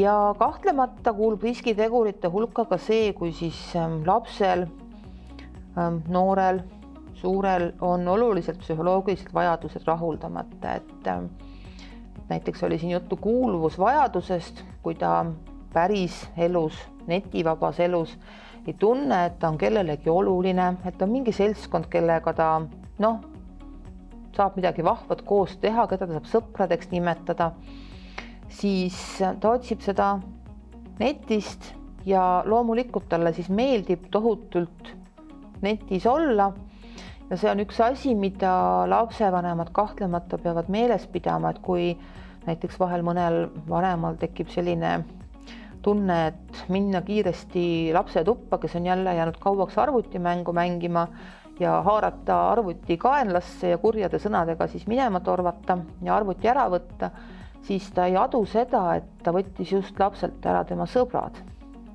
Et tema jaoks on see lihtsalt üks tüütu kast, millega ta minema jalutas lootuses, et laps nüüd lõpuks oma koolitükid ära teeb, aga lapse jaoks on see kogemus, et temalt võeti jõuga ära tema sõbrad. On üsna loomulik, et ta võib reageerida väga-väga valuliselt ja teinekord ka agressiivselt. Nüüd mõtleks sellele, et mismoodi üldse peredes siis nendest nutiasjadest või interneti kasutusest mõelda, nende üle arutleda võiks. Et paraku paljud lapsed kogevad seda, et need on teemad, kus vanemad põhiliselt pahandavad või siis nii-öelda muretsevad, mis ikkagi vahel võtab ka pahandamise vormi. Et arvestades seda, kui suurt rolli nutiseadmed meie kõigi elus mängivad, et ilmselt see roll ju tegelikult ei vähene mitte kellegi jaoks, siis see pahandamine või väga pahandamise moodi muretsemine ei ole tegelikult ju ka lihtsalt adekvaatne. Et ka laps tajub seda, et temaga pahandatakse, aga mida vanemad ise teevad. Et tõepoolest üks mõtlemiskoht ja analüüsikoht olgu see, mis juba läbi käis, et hästi teadlikult eristada meelelahutuslikku kasutust, töist, pingutust nõudvast kasutusest. Sest kui mõni vanem üritab kramplikult lugeda näiteks ikka neid tunde, et kaua laps nutiseadmes on ja siis juhtub, et lapsel näiteks on videotund siis või kaugõppepäev, siis vanem satub ahastusse, et helde taevas terve nädala norm ühe koolipäevaga korraga käes, mis nüüd küll teha.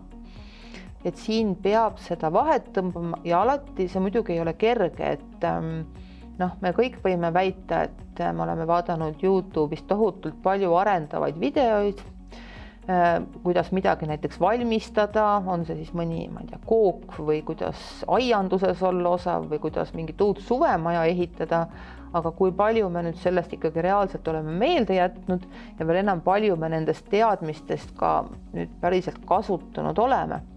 Ehk et vahel meile meeldib ja vahel ka lastele meeldib mõelda, et oi, ma teen midagi väga arendavat, aga tegelikult see siiski niimoodi ei ole, see läheb ikkagi meelelahutusena kirja.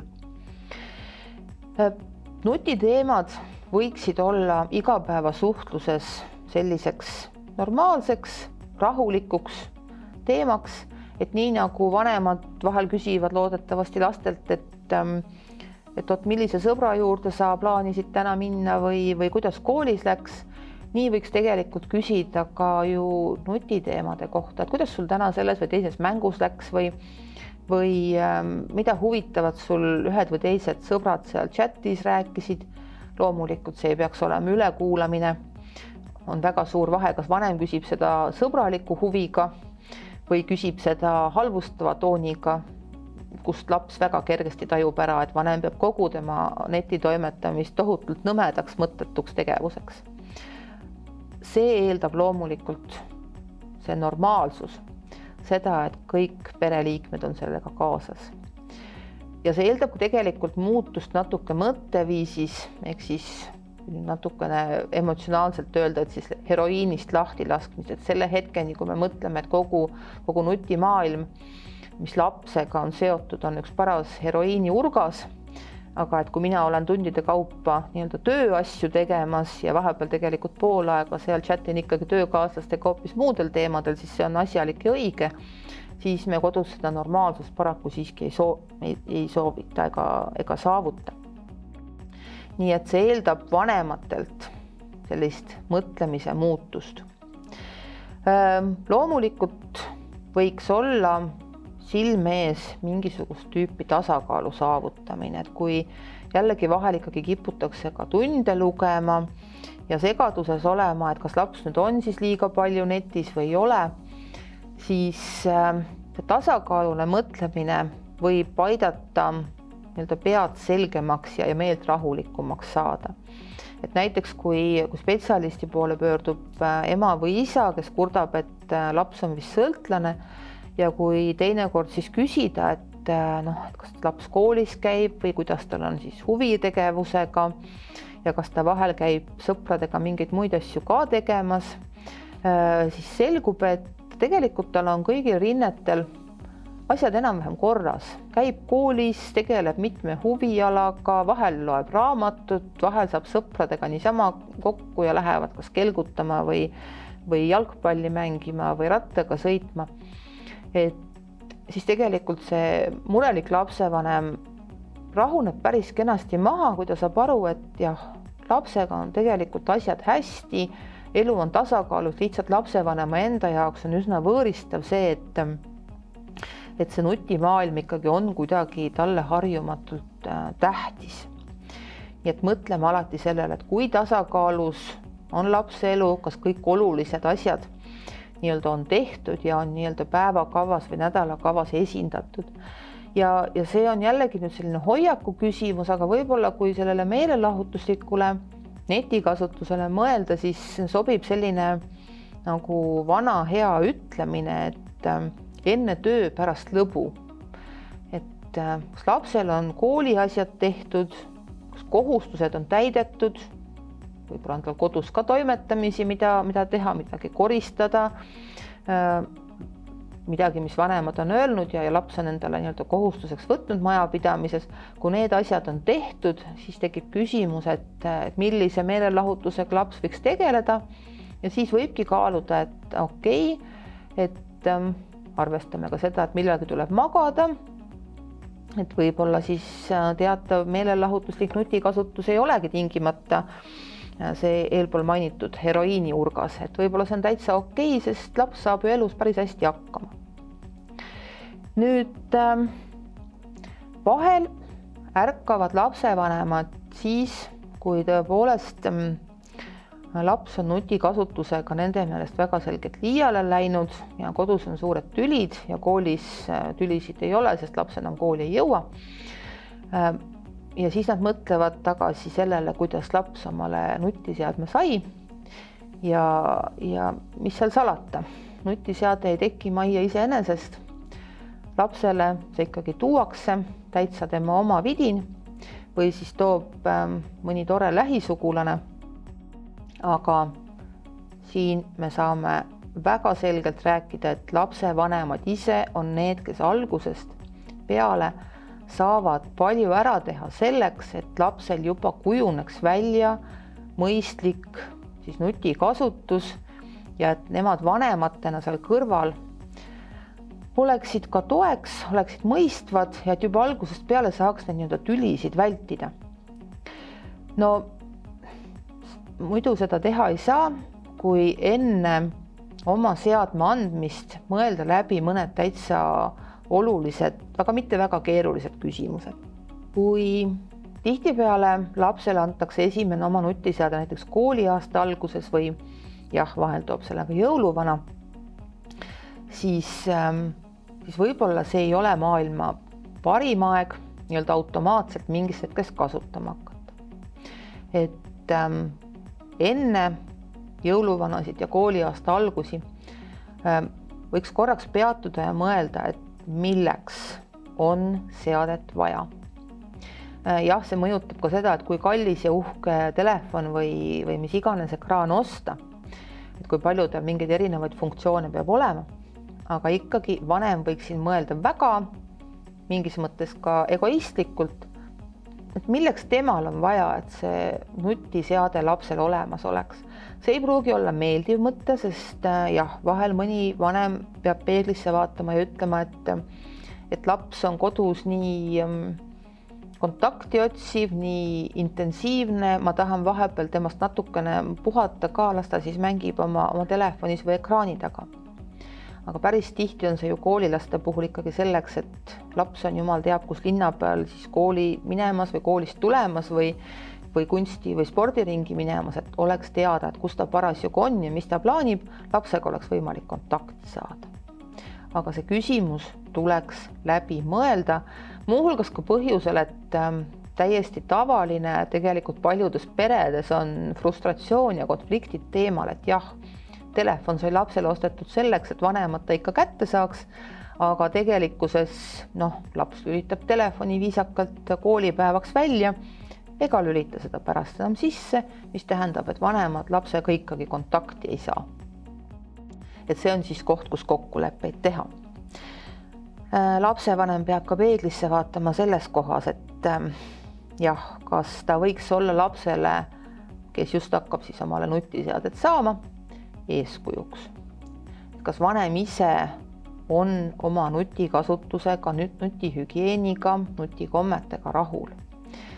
Et midagi pole teha, lapsele võib moraali lugeda, aga kui laps vaatab, et ema või isa on pidevalt oma telefonis ninapidi, jah, nad räägivad küll, et teevad kogu aeg tööd, aga tegelikult on väga selgelt aru saada, et tööst pole seal enam ammu asjagi, siis laps õpib selle järgi ja kui vanemad siis temale keelavad tegevusi, mis neil endal on vägagi lubatud, näiteks terve pere sööb õhtust või hommikust ja ainus, kellel on keelatud nutitelefonis olla, on laps. Vanemad ise muudkui piiluvad ja chativad ja vahepeal räägivad telefoniga nagu telefoniga ka, siis on selge, et laps kogeb seda väga suure ebaõiglusena ja tal ei ole mitte mingit süütunnet, kui ta näiteks salaja vahepeal telefonis on või läheb ja toimetab hoopis sõprade juures, sest ta näeb ju, mis tegelikult vanemad teevad ja et see on nende meelest, nende jaoks okei.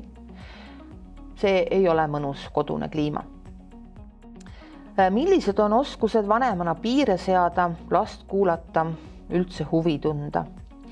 Ja milline on ka oskus ja valmidus rääkida siis sellest, et internetis ei ole ainult positiivseid asju. Ehk et jah, kui nutitelefoni või tahvelarvuti või sülearvuti teema hankimine lapsele päevakorda tõuseb, siis võib-olla kõiki neid oskusi ühe päevaga ei omanda, aga kindel on see, et kui lapsevanem ei oska reegleid kehtestada, piire kehtestada, vaid ta arvab, et laps peab kõigi asjadega ikka ise toime tulema, et tajuma ära, millal on küllalt ja millal ei ole, siis nutitelefoni või mis iganes nutiseadme majja toomisega ja lapsele andmisega kutsub ta kurja välja. Et kõik selle teemalised konfliktid lähevad ainult hullemaks ja siis vanem võib tunda ennast väga-väga abituna. Mis puudutab netiga seotud negatiivsest rääkimist, siis see on asi, millele vanemad paraku tihti ei mõtle, kui nad annavad ka juba näiteks mingile 6-7-aastasele lapsele telefoni, et vaid paari kliki kaugusel on igasugune vägivaldne sisu, on pornograafiline materjal, asjad, millest lapsukene mitte midagi aru ei pruugi saada. Ehk et kui aastaid tagasi võis vanem oma peas ette mõelda, et nii kui laps saab 5-aastaseks, siis räägime me kodus sellest, et maailmas on surm ja kõik maailma inimesed ei ole head ja kui ta saab 12 või 11 või 13, siis räägime sellest, et seks on ka maailmas olemas. Siis nüüd sellest hetkest, kui laps saab oma nutiseadme, peab vanem olema igal hetkel valmis temaga rääkima kõigest ja olema tegelikult väga tänulik, kui laps tuleb küsima ja tegelikult vanem peab ka lausa pakkuma lapsele seda võimalust, et kuule, sul on nüüd oma nutitelefon või tahvel, et tead, seal tõepoolest on igasugust asja ja mõni video, mis ette hüppab, võib olla väga segadust tekitav, et tead, tule räägi ja arutame neid asju. Et uks tuleb teha väga suurelt lahti, siis see nii-öelda rääkimise, arutamise uks, mitte ehmatada ära, et oi, et meil oli vägivalla jutt plaanis alles, kuna see lapse 10. või 15. sünnipäev nüüd ongi, et seda meil pole praegu programmis. ja mida vanemad saavad kahtlemata teha või lapse lähedased inimesed, on see, et ka kokku leppida, et vajadusel, kes mis teemat käsitleb, et mõni võib-olla tunneb ennast mugavamalt, mõni võib-olla tunneb ennast ärevamalt, ei saa võib-olla vanaema hoolde panna seda, et tutvustagu lapsele netiporno teemat. See on kokkuleppimiste asi, aga lapsega peab olema võimalik rääkida. Pere stressitaset, lapse oskusi ja stressitaset tuleb samuti arvestada, ehk siis siit tuleb ka üks soovitus, et lapsele vahetult enne kooli algust uus nutividin osta ei ole võib-olla parim mõte, sest siis on kõik niigi elevil ja ärevil, et paar nädalat enne anda harjumisaeg on parem, aga kui näiteks on igasuguseid muid probleeme, ka meeldivaid probleeme, näiteks on perre ka tekkinud väga väike vastsündinud imik, kes võtab kogu vanemate tähelepanu, et siis vanemad lihtsalt ei jaksa sellises olukorras natuke suurema lapse nutikombeid, nutiharjumusi jälgida. Ja pigem see laps siis kaob sinna telefoni natuke suurema tõenäosusega ära. Eriti siis, kui see laps, näiteks koolimineja, ei ole muidu ka maailma parimate selliste enesekontrolli ja enesejuhtimise oskustega. Nii et kui me mõtleme need küsimused enne läbi, enne nutiseadme majja tulekut ja lapsele kandmist, siis sellega annab päris paljusid konflikte tegelikult vältida. Nüüd üks asi, mida päris palju soovitatakse peredele, oleks mõelda pere meedia või digikasutusplaanile. Kuidas me räägime peres nutiteemadest tõepoolest avatult, aga et me räägime avatult sellest, kes, millal ja kuidas nutiseadmeid kasutab, kellel on millised soovid, millal seda tegema ei peaks ja kellele ka mis asi ei sobi. Et vahel näiteks vanemad võivad öelda, et mingi laste soov kogu aeg ekraani taga olla neile ei meeldi, aga lastel peab olema samuti võimalus öelda, et tead, et aga ema, ma tahaksin vahel sinuga näiteks mingeid puslesid kokku panna või ma tahaks, et sa vahel minuga mängid või isale, et meisterdaks midagi koos näiteks, et teie ju olete ka kogu aeg niisama telefonis ja me ei saa üldse teiega rääkida, et lastel peab olema ka sellises olukorras hääl ja vanemad peavad olema võimelised ka seda häält kuulda võtma ja neid asju avatult rääkima. Samuti kui peres on mitu last, siis ka seda saama rääkida, et tõepoolest suuremal lapsel võib-olla on natukene pikem see lubatud nutiaeg, meelelahutuslik aeg, väiksemal on natuke teistsugused võimalused. Mida väga soovitatakse teha, on pere meediaplaani raames siis kokku leppida ka sellised nutivabad aja ja ruumi piirkonnad. Et see tähendab lihtsalt seda, et oleks väga mõistlik, kui perel oleks teada, et mingitel hetkedel, mingite tegevuste juures mitte keegi mitte kunagi nutiseadmes ei ole. Klassikaline soovitus on siin, et õhtusöök võiks olla selline aeg, aga see võib olla ka näiteks siis, kui kõik pere istub koos ja mängivad mingisugust lauamängu. See võib olla mingi muu ühistegevus, näiteks minnakse kusagile suvilasse, et siis keegi ei ole nutitelefonis, võib-olla välja arvatud, kui keegi oluline pereliige väljastpoolt helistab. Et kõik peavad siis sellest üsna ühtemoodi kinni. Aeg ja ka mingi koht majapidamises ja siin ei saa keegi teine perele ette kirjutada, kus see on mõistlik ja kus ei ole mõistlik. Igal perel erinevad elutingimused ja väga huvitavaid loomingulisi lahendusi näiteks kohtab, kui pered arutlevad, et kas tualettruum ja duširuum on need kohad, kuhu võib telefoniga minna või kui suure arvuti sinna tingimata võib kaasa võtta, sest vahel seal kulub ju päris palju aega. Pere võiks mõelda ka sellele, et oleks vahva, kui võib-olla oleks selliseid nutiseadmetega seotud ühistegevus, et see võib olla seotud ka vaba aja veetmisega selles mõttes, et minnakse näiteks koos jooksma või rattasõidule siis jälgitakse huviga, et mis marsruuti läbiti ja mis tempoga. See võib olla geopeitus, see võib olla ka ühine arvutimängude mängimine, kus tõepoolest laps saab võib-olla olla selles eksperti rollis ja utsitada vanemaid takka või natuke itsitada, et need nii kobad on. Aga et laps tajuks siin selle juures, olgu ta siis suur või vana, et tegelikult see tema maailm, see tema nutimaailm võib vanematel olla ka äge või vähemalt, et nad on nõus sellega, et nad tulevad ja tutvuvad sellega, selle nutimaailma ja nutielu poolega, siis lapse siseilmast või tema harjumustest. Meediaplaani juurde kindlasti käivad ka viisakusreeglid. Jällegi, mil moel ma annan teisele märku, et kuule, sinu telefonis olemine või ekraani taga olemine praegu minule ei sobi. Et me võime olla väga tundlikud, noored ja vanad, kui keegi tuleb meile ütlema, mida meie ei peaks tegema. Aga kui keegi meie meelest käitub, ei pane meid näiteks tähele, istub oma telefonis, siis lähme ja kurjustame temaga või nagu varem toodud näites, et vanem tormab lapse tuppa ja lihtsalt sõna lausumata või väga kurjade sõnadega haarab lihtsalt lapse arvuti ja tormab kiiresti minema ja peidab selle ära kohta, mida ilmselt laps teab, kuhu peidetakse, eks ju. Ehk et elementaarne viisakus, privaatsus, kuidas räägime oma vajadustest, ka nutiteemadega seotutest, kuidas räägime sellest, mis mind häirib. See võiks ka meediaplaani juurde käia, seda väga lihtsal põhjusel. Kui inimene on nutiseadmes, teeb midagi ägedat, emotsionaalset, seda on sellest väga haaratud, siis teine inimene, kes tuleb temaga vestlema,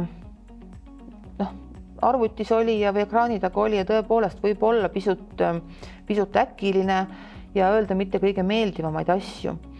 Kuidas teha seda, et ikkagi oldaks viisakad, selle saab tegelikult kokku leppida. Nüüd, kui lapse või noore nutikommetega, nutikasutusega midagi meie meelest viltu, ta on kusagil liiale läinud, siis midagi ei ole teha. Kõige esimene asi on ikkagi see, et tuleb jääda rahulikuks. Mida vanemad paraku ju liigagi tihti teevad, on see sama, et korraga avastatakse, et jälle on laps telefonis, kuigi meil oli teistsugune kokkulepe, siis minnakse ja pahandatakse, elatakse ennast välja, visatakse nii-öelda puusalt tulistades, et homsest peale nädal aega sa ei saa mitte mingit telefoni.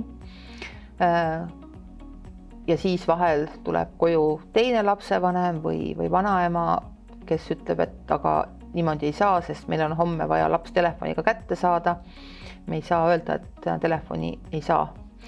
Ja siis läheb kõik ümbervaatamisele ja kõik on väga ärritunud ja segaduses ja laps siis püüab selle kõige keskel kuidagi aru saada, mida temast siis õigupoolest oodatakse. Nii et selles mõttes jääme rahulikuks, on absoluutselt keskne ja kõige olulisem soovitus vanematele. Et isegi kui sellel hetkel, kui me tabame lapse näiteks meile sobimatul ajahetkel nutiseadet kasutamatest, kui meil on närvid väga mustad, siis hingame sisse, lähme olukorrast välja, et kas või sellel hetkel mõelda, mida täpselt on praegu mõistlik teha või ütelda. Et me ei teeks midagi, mida me ise pärast kahetseme või tunneme ennast tobedana. Ja kui me näeme, et lapse nutikasutus on meie meelest siis kuidagi vale, ebamõistlik, siis midagi ei ole parata. Me peame väga analüütiliselt mõtlema, kodus arutama, kõik täiskasvanud ennekõike omavahel, et mis meil siis päriselt ikkagi viltu on. Mis ja keda häirib ja miks, ehk et kelle probleem see on. Et võib-olla meid häiribki see, et laps üldse on telefonis. Võib-olla meid häirib see, et tegelikult tal on kirjand tegemata ja juba jupp aega ja ta muudkui on lubanud, et teeb selle ära. Võib-olla meid häirib üldse, et ta võiks koolis olla tublim. Võib-olla meid häirib see, et mis ta sõpradega seal telefonis on, miks ta koolis võid endaga ära rääkida oma asju.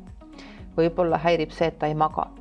Et siin on tohutult palju erinevaid variante, mille ärritunud aju nii-öelda sõnastab kõik, et laps on liiga palju telefonis või ekraani taga. me ei saa ühtegi probleemi lahendada, kui me ei ole seda enne tükkideks võtnud, aru saanud, milles see probleem tegelikult on. Ja me võime vabalt jõuda ka selle hetkeni, et tunnistada vanemana, et jah, probleem on tegelikult minul, sest minu meelest, minu väärtuste kohaselt laps ei peaks lihtsalt nii palju telefonis olema. Et isegi kui ta näiteks on tubli koolilaps ja trennilaps ja tal on muidu ka sõbrad täitsa olemas, siis minu meelest peaks ta palju rohkem, näiteks raamatuid lugema või looduses aega veetma. Näiteks pere elab maal ja mingu ja kooserdagu metsa vahel ringi. Et sinnes ei ole midagi imelikku, kui me suudame endale selgelt sõnastada, milline on minu meelest lapsevanemana üks õigemat sorti lapsepõlv. Milline meie laps võiks kasvada. Ja laps võib vabalt öelda, et sorry, et see on siis teie probleem, aga vanematel on õigus ju selgitada lapsele, millisena nemad näevad, et lapse elukene võiks välja näha. Mida laps netis õigupoolest teeb, millal, mis toimub enne ja pärast seda ja kes on veel seotud inimesed, on üks paras küsimuste pundar, mis tuleb endale selgeks mõelda. Näiteks kas või küsimus, et kas ta kaob netti ära suurema tõenäosusega siis, et kui tal on koolis olnud hea päev või paha päev. Või ta kaob ära sinna siis, kui tal on sõpradega parasjagu hea läbisaamine või on paha läbisaamine. Kas pärast ollakse pahurad või ollakse masenduses või ollakse eriti rõõmsad. Psühholoogi juurde satuvad pered ja lapsed tihti satuvad olukorda, kus neile pakutakse, et pidage nüüd õige natuke aega sellist nutikasutuse päevikut, siis saab sellest kõigest parema pildi, sest kui niisama oma peas neid mõtteid keerutada ja analüüsida, siis vahel midagi ei ole parata. Asjad ununevad ju ära ja meelde jäävad ainult need kõige hullemad olukorrad, kus laps on kogu aeg võrgus, aga siis see on nii emotsionaalne olukord, et midagi muud me mõelda ei suudagi ja jäävad meelde olukorrad, kus vanem on tundnud ennast täiesti abituna. Aga see ei aita just probleemile jälile saada ega seda parandada. Kahtlemata on oluline küsimus ka see, et millal siis probleem algas ja kaua ta on kestnud ja kas ta on muutunud aja jooksul hullemaks või paremaks. Et siit saab tegelikult ka jälile, et mis võis lapse siis just liiaselt sinna netimaailma pagendada või kutsuda. Et vahel on see näiteks see, et mõned sõbrad hakkasid korraga kõik ühte vahvat mängu mängima ja laps ei tahtnud olla seltskonnast väljas ja hakkas siis ka mängima. Ta võib vanematele vabalt öelda, et ega see mäng mulle nüüd suuremat ei meeldigi, aga nad kõik on ju seal ja mina tahan nendega hästi läbi saada ja niimoodi ma siis nüüd teen.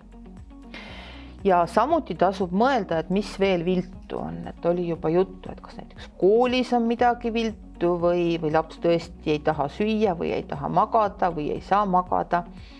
Et kas mingi muu eluvaldkond on lapsel veel üldse häiritud. Või on tegelikult näiteks asi hoopis selles, et lapse suhted õe või vennaga on väga pingelised või on ühe vanemaga pingelised või mis seal salata, vahel on asi ka selles, et vanemate endi vahel on väga-väga keerulised suhted. Ehk siis võtta vaatluse alla kodune olukord üldse tervikuna. Ja et see on vanemate jaoks üks väga suur peeglisse vaatamise olukord, enne kui lapsega pahandama minna või väga hoolega hakata enda meelest probleemi lahendama. Et küsimused, mida vanem endalt peaks küsima, on ka päris valusad. Ehk et tihtipeale lapsel on seda probleemset nutikasutust olnud juba jupp aega, aga alles ühel hetkel vanem nagu ärkab ja märkab. Et see võib olla tavaliselt siis, kui koolist tuleb mingi teade, et kõik asjad on kas õppimata või tegemata või laps polegi kooli jõudnud. Või siis võib koolist tulla ka teade, et laps kukkus koolis kokku, sest ilmselgelt oli väga magamata. Vanem võiks mõelda ka sellele, kuidas ta on püüdnud probleemi lahendada ja kas on olnud ka edu. Et spetsialisti juures tihtipeale välja tuleb, on see, et neid katseid probleemi lahendada, las sealt nutimaailmast natukene eemale meelitada on olnud küll ja veel. Ja vanem kogeb, et ta on täiesti ebaõnnestunud. Aga kui spetsialist hakkab küsima, siis selgub, et nii mõnelgi hetkel on lapsevanemal see ikkagi täitsa hästi välja tulnud, aga tal lihtsalt ei ole need olukorrad enam meeles, sest neid teisi tundub on nii palju rohkem. eeskuju küsimus on üks keerulisemaid ja tundlikumaid. Ja eeskuju mitte ainult selles mõttes, et milline nutikasutaja ma olen, et vahel vanematel on selline ootus ja eeldus, et laps peaks tegema niisuguseid ilusaid ja kultuurseid asju, nagu käima teatris ja kinos ja kuulama väga klassikalist muusikat ja veetma arendavalt aega. Ja kui siis vanemate käest küsida, et ja kuidas teie endaga on, et mida te ise teete, et kuidas teil lugemiskogemuse ja harjumusega on ja seesama teatri teema, siis vanemad saavad aru küll, et neil on lapsele väga-väga kõrged ootused, aga ise nad tegelikult ei ole eeskujuks ega ka kaasa last nendesse tegevustesse. Milline on suhe lapsega? Kas olen temaga kontaktis või olen ainult pooleldi kontaktis ja alati, kui näiteks lapsega räägin, olen tegelikult ise ka ninapidi telefonis, siis laps saab aru, et vanemal ei ole tema vastu huvi ja ta läheb parem teeb seal nutimaailmas neid asju, mis on ägedad ja kus võib-olla on tema päris või virtuaalsõbrad, kes võib-olla tunnevad tema vastu huvi. Kuidas on meil peres lood probleemidega, toimetulekuoskustega? Et jällegi seesama teema, et kas me oleme need, kes proovivad probleeme lahendada või me vahel põgeneme nende eest, otsime mingeid asendustegevusi, et ei peaks keerulistele asjadele mõtlema. Kodus elu stressitase, jällegi see ei pruugi olla midagi ebameeldivat, see võib olla see, et vanemal on mingi uus ja põnev töö, nii et tema keskendumine on suuremalt sinna suunatud, see võib olla mõni väike tita, see võib olla ka uus lemmikloom. Ehk et uus asi, muutus paratamatult tõstab natuke stressi ja kui stressi on rohkem, siis vahel lapsel on ka see nutikasutus natuke liiasem. Ja loomulikult iga vanem saab mõelda, et milline on tema vanemlik stiil, et on vanemaid, kes on väga ranged, parajad kindralid ja politseijuhid halvemas mõttes kodus. Vahel on ka vanemaid, kes mõtlevad, et nende viis olla kõige mõistlikum on see, kui nad lapsele üldse mingeid piire ei sea, laps vaadaku ise, kuidas ta ennast nii-öelda juhitud ja reguleeritud saab, tehku mis tahab, küllap ta on ise mõistlik, et siis tunnevad lapsed ennast väga üksi jäetuna, väga oma pead ja vahel tunnevad ka, et lapsevanem üldse nagu ei hooli, et kogu vastutus on ainult lapsel endal. Nüüd mõned lihtsad põhimõtted siis selle nutiprobleemi lahendamisel. Jällegi, me peame aru saama, miks lapsele meeldib just see tegevus, mis talle meeldib ja mida ta ise oma nutiharjumustest arvab. Et kui meil on lapsega hea kontakt ja ta usaldab meid, siis tegelikult ta usaldab meile ka seda, et ega ma saan ise ka aru, et mul näiteks uni on kehvavõitu või ma saan ise ju ka aru, et mul õppimisajast läheb palju nutiseadmes, lihtsalt lustides. Sõnastame positiivsed ja alguses täitsa väikesed eesmärgid. Et esimene tähendab siis seda, et on väga lihtne öelda, et ole nutiseadmes vähem. Ära tee seda ja seda. Aga tegelikult võib siis lapsel tekkida ju küsimus, et aga mida ma siis peaksin tegema või mille jaoks ma siis seda nii-öelda vaba aega peaksin kulutama. Ja siin peab tulema vanem väga selgelt appi, et näiteks, et sa võiksid mängida natuke vähem neid arvutimänge, et siis sul võib-olla koolis, näiteks selle kirjandiga või matemaatikaga või bioloogiaga, et see hinne oleks vaja praegu paremaks saada, siis sa pead natukene rohkem õppima, et siin ei ole väga muid variante. Ehk siis mitte lihtsalt, et ole vähem, vaid ole mingi muu tegevuse jaoks vähem, see võiks olla see nii-öelda stiil, kuidas probleemiga tegelema hakata. Ja see väikeste eesmärkide sõnastamine on vanematele ka vahel päris väljakutse, et lapsevanem tahaks ju kiiresti ja kohe suurt lahendust, et laps oleks nii mõistlik, aga vahel see tähendab seda, et me alustame 5 minutist, ehk siis kui laps suudab 5 minutit vähem näiteks olla oma nutiseadmes ja ta suudab sealt ära tulla signaali peale, mis ütleb, et aeg on täis, siis see võib olla juba väga suur asi. Ja laps võib kogeda ka väga häid emotsioone, sest ta suutis enda käitumist ise kontrollida. Et see on ka see koht, kus me saame tegelikult teda juba kiita. Lapsele me peame viima nii-öelda müügitöö korras sõnumi, miks meie meelest vanemana ei ole tema nutikasutus mõistlik. et seesama näide, mis siin juba toodud sai, see võib vabalt olla see, et meie peres on selline asi õige, et viibitakse võimalikult palju kuskil värskes looduses, värske õhu käes, mitte toas nii palju, et see ei ole meie meelest okei. Et mõnda asja on võib-olla lihtsam seletada, näiteks bioloogia hinnet, et see on vaja korda saada, aga igal juhul tuleb eeldada, et see on müügitöö, selgitamine, motiveerimine, mitte lihtsalt, et laps peaks ise aru saama, mis on õige ja oluline. Väga oluline on teha vahet, kas me oleme kriitilised lapse mingi käitumise suhtes, näiteks sa oled liiga palju nutiseadmes, või me ütleme, et sa oled laisk, loll ja lohakas ja digisõltlane veel pealekauba. Ehk et kui vanem on väga ärritunud, ükskõik milline inimene on väga ärritunud, siis kipuvad need nii-öelda isiksust sildistavad rünnakud tulema tohutult kergesti ja kui laps päevast päeva kogeb, et sa oled üks igavene digisõltlane ja sa oled üks see, teine ja kolmas ja absoluutselt ei hooli oma kooli hinnetest ja unest ja millest iganes, siis see materdamine ei ole lapsele teps mitte kasulik. Et oleme hästi selgelt kriitilised ühe või teise käitumise suhtes. Mulle ei meeldi, et sa tund aega enne und alati oled nutiseadmes, kuigi ma olen sulle kogu aeg öelnud, et ära ole.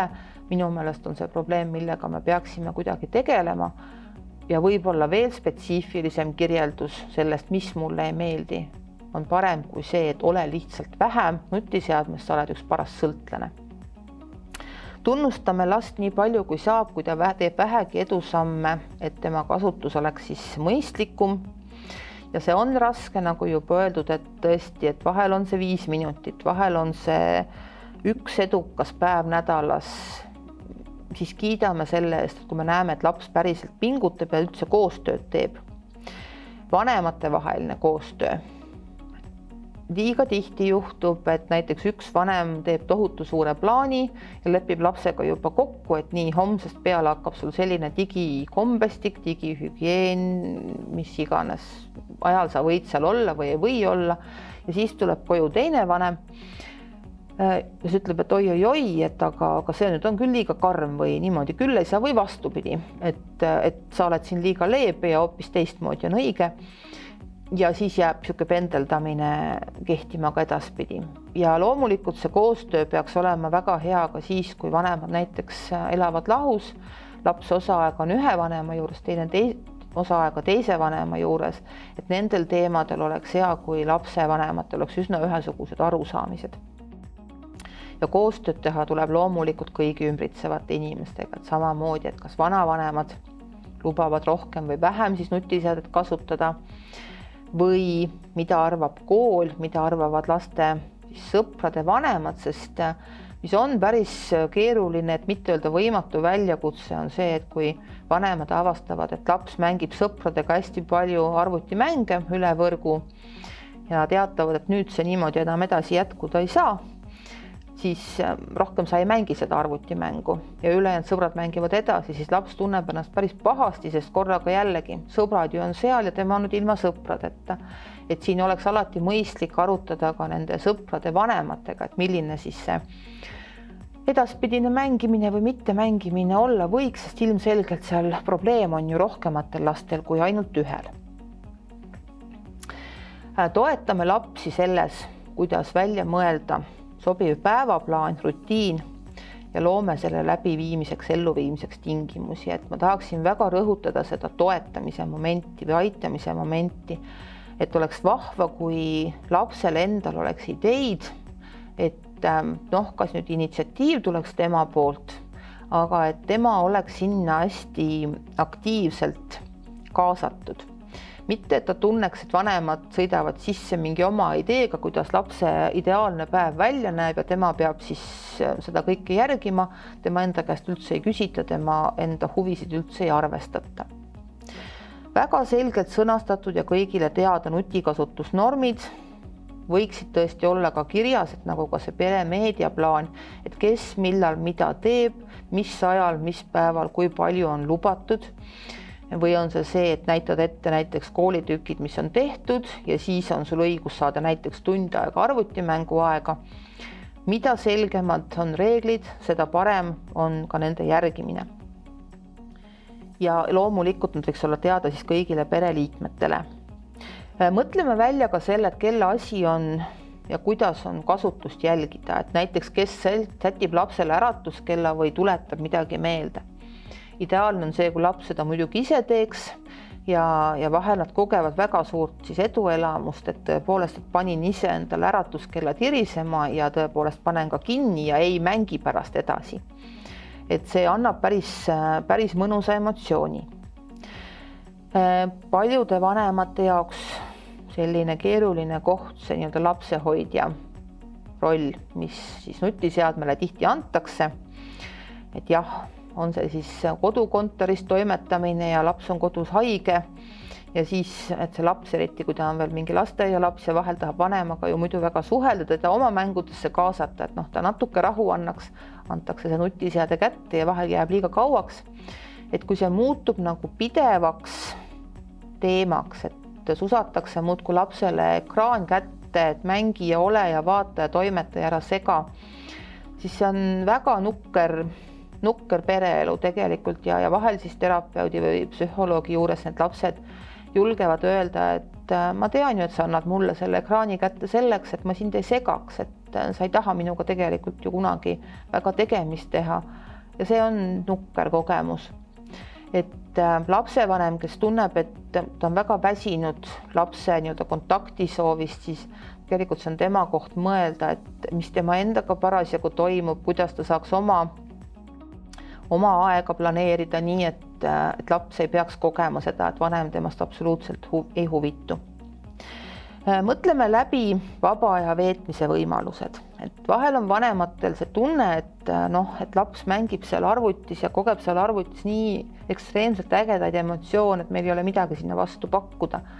Et tahaks siinkohal küll julgustada, et ka kõige klassikalisem teismeline, võiks öelda, huvitub tegelikult küll vanematega asjade koos tegemistest, kui ta näeb, et vanemad ise naudivad, vanemad tahavad kaasata, mõtlevad tema peale ka, et võib-olla ta alguses on natukene torssis, aga on võimalik kaasata täiesti igas vanuses lapsi ja noori ühistesse tegevustesse ja nad võivad tõepoolest olla ka nutitegevused. Julgustame lastel siis selliseid mitte nuti ja loomingulisi tegevusi, et selline klassikaline näide, et anda lihtsalt ette suur ports legosid, millest ei pea mitte asju kokku panema nii-öelda mudeli või selle juhise järgi, vaid kus laps ise saab ehitada mida iganes talle parasjagu pähe tuleb. Et siis ta saab olla päriselt loominguline või see võib olla mingi joonistamine, mida iganes. Et raame ei ole ees, laps lihtsalt askeldab ja toimetab ise. See on väga vabastav ja tegelikult omamoodi nauditav, kuigi kui laps on väga nutitegevustega harjunud, siis selline nii-öelda metsik toimetamine võib tunduda tal alguses väga imelik. Ja loomulikult võiks siis peres vahel katsetada ka nii-öelda nutipaastudega ehk et mõelda välja, millal proovida teha seda, et me mõnda aega mitte keegi nutiseadet ei kasuta. Et jah, maailmas soovitatakse küll, et nutisõltuvuse raviks 3 päeva keegi ei ole nutiseadmes, aga me ei saa seda alati pidada realistlikuks ja vahel peres on just nimelt see, et kui pühapäeva hommikuse pannkoogi söömise ajal meie peres keegi telefoni ei noki, siis see on paras paast ja see on paras pidu ja kui me sellega hakkama saame, siis juba ongi äge. Et siin iga pere saab teha oma vahvaid eksperimente ja mõte nendel loomulikult on see, et meil on üheskoos ka muud teha, kui nutiseadmetes toimetada, me saame tegelikult hakkama ja see võib olla natukene imelik, aga me tunnetame ka ära selle, et kui tõsine siis see liigkasutuse probleem meie pere jaoks just parasjagu on, võib-olla ei olegi väga tõsine. Nüüd mõni sõna lõpetuseks siis piiride ja reeglite teemal, kuna see on vanematel üks paras peavalu koht just selle nuti kasutamisega seoses. Reeglite seadmistel, piiride seadmistel on üks põhiline tingimus. Mis iganes piirid või reeglid paika seada, nad peavad pidama, nad peavad kehtima kui seda ei ole, siis pole mõtet mitte mingit reeglit paika sättida, pole mõtet üritadagi. Ehk siis on vanemate asi tagada see olukord, et kui on reegel, kui on kokkulepe, siis see püsib. Seda ei saa muidu teha, kui tõesti tuleb teha müügitööd ja tuleb arvestada juba algusest peale ka, et lapsel on vastupanu. See on tema jaoks muutus, harjumuse muutus. Tema on teistpidi harjunud toimetama loomulikult, tal on selle kohta oma arvamus ja vahel ta lihtsalt unustab ka mõne reegli ära. Ehk et seda ei peaks vanem käsitlema siis totaalse läbikukkumisena. Kui laps vahel mõne reegli unustab ja vahel mõni ei sobi, siis tuleb teha mõni uus reegel. Siin enne oli jutuks, et võib-olla sellel või teisel päeval ei saa nutitelefonist vaba päeva teha, sellepärast et siis tuleb hoopis mingi peretegevuse korras ikkagi lapsele helistada, juhtub. Et ebaõnnestumised on sinna nii-öelda sisse kirjutatud, aga nendest tuleb õppida ja siis järjekindlalt jätkata, et võib-olla me natuke timmime neid reegleid paremaks, aga see tuleb hästi selgelt sõnastada, milliseks siis täpselt. Olulised inimesed peavad tegema koostööd, seda natuke juba rääkisime, et ei saa päris nii, et ema kehtestab ühed reeglid, isa kehtestab teised reeglid ja väiksele vennale kehtestab suurem õde veel kolmandad reeglid ja vastupidi ka. Et siis inimesed lähevad väga segadusse ega tunne ennast mõnusalt. Kaasame lapse reeglite loomisse, kindlasti küsime tema arvamust, tema vajadusi, aga, ja see on nüüd tähtis koht, see ikkagi on sellise juhitava demokraatia olukord, et lapsel võib olla igasuguseid arvamusi, aga vanem on oma lapse ekspert, vanem teab seda, milline, kas või füüsilise tervise mõttes võiks olla lapse elu. Lapsel võib olla arvamus, et võib-olla ta ei peagi koolis käima. Ta ei näe üldse mingit kasu sellest. Vanemal on loodetavasti teistsugune arvamus. Ehk siis need lõplikud otsused on vanema teha, vanema vastutus. See ei pruugi olla meeldiv, kui ei ole seda soovi või harjumust, et lapsele tõesti öelda, mis minu meelest on õige ja mis minu meelest ei sobi. Aga see on vanema vastutus. Aga nagu see on ka suurte inimeste organisatsioonides, siis kui lapsed on kaasatud, kui nii-öelda otsuse osalised on kaasatud, siis kõiksugused kokkulepped püsivad paremini. Kehtestame ainult neid reegleid, mis on realistlikud. Ehk et unistusi võib olla igasuguseid, aga oleme me perega ja lapsega just selles nii-öelda nutikasutus olukorras, kus me oleme, hakkame sellest pihta. Et me ei saa unistada, et laps oleks valmis 3 päeva meiega või terve nädala puhkuse meiega ilma nutitelefonita olema. Kui meil on tunne, et ta tegelikult oleks väga häiritud, tal jäävad olulised tegevused tegemata ja me ise ei suuda seda ka kontrollida.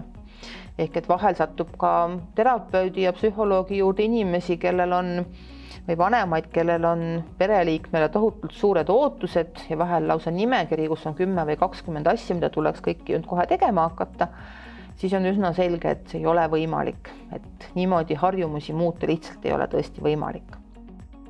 Tunnustame last selle eest, kui nad reeglid on järgitud ja kui laps natukenegi teeb koostööd. Et jällegi ebaõnnestumised käivad asja juurde, aga kui laps tunneb, et talle on ka oluline, et see nutiteema natukene vähem konfliktseks muutuks, et tal läheks uni paremaks, koolis paremaks ja ta proovib teha koostööd, siis see on suur asi. Ja tegelikult on suur asi ka see, kui laps on valmis koostööd tegema, sest ema või isa on siis natuke vähem ärev. Sest vahel on see ainus põhjus, miks laps on nõus oma nutikombeid muutma, siis ema või isa ei käi minuga kogu aeg õiendamas. Ja kui see aitab muutusele kaasa, siis olgu see niimoodi. Ja muidugi üks reeglite põhimõte on see, et parem üks väike reegel, mis tõesti toimib, kui 100, mis täiega logisevad. Need 100 tekitavad siis lastel väga ebaturvalise, väga segase tunde. Nad ei tea üldse, mille ja kus suunas joosta. Minu poolt kõik. Tänan tähelepanu eest.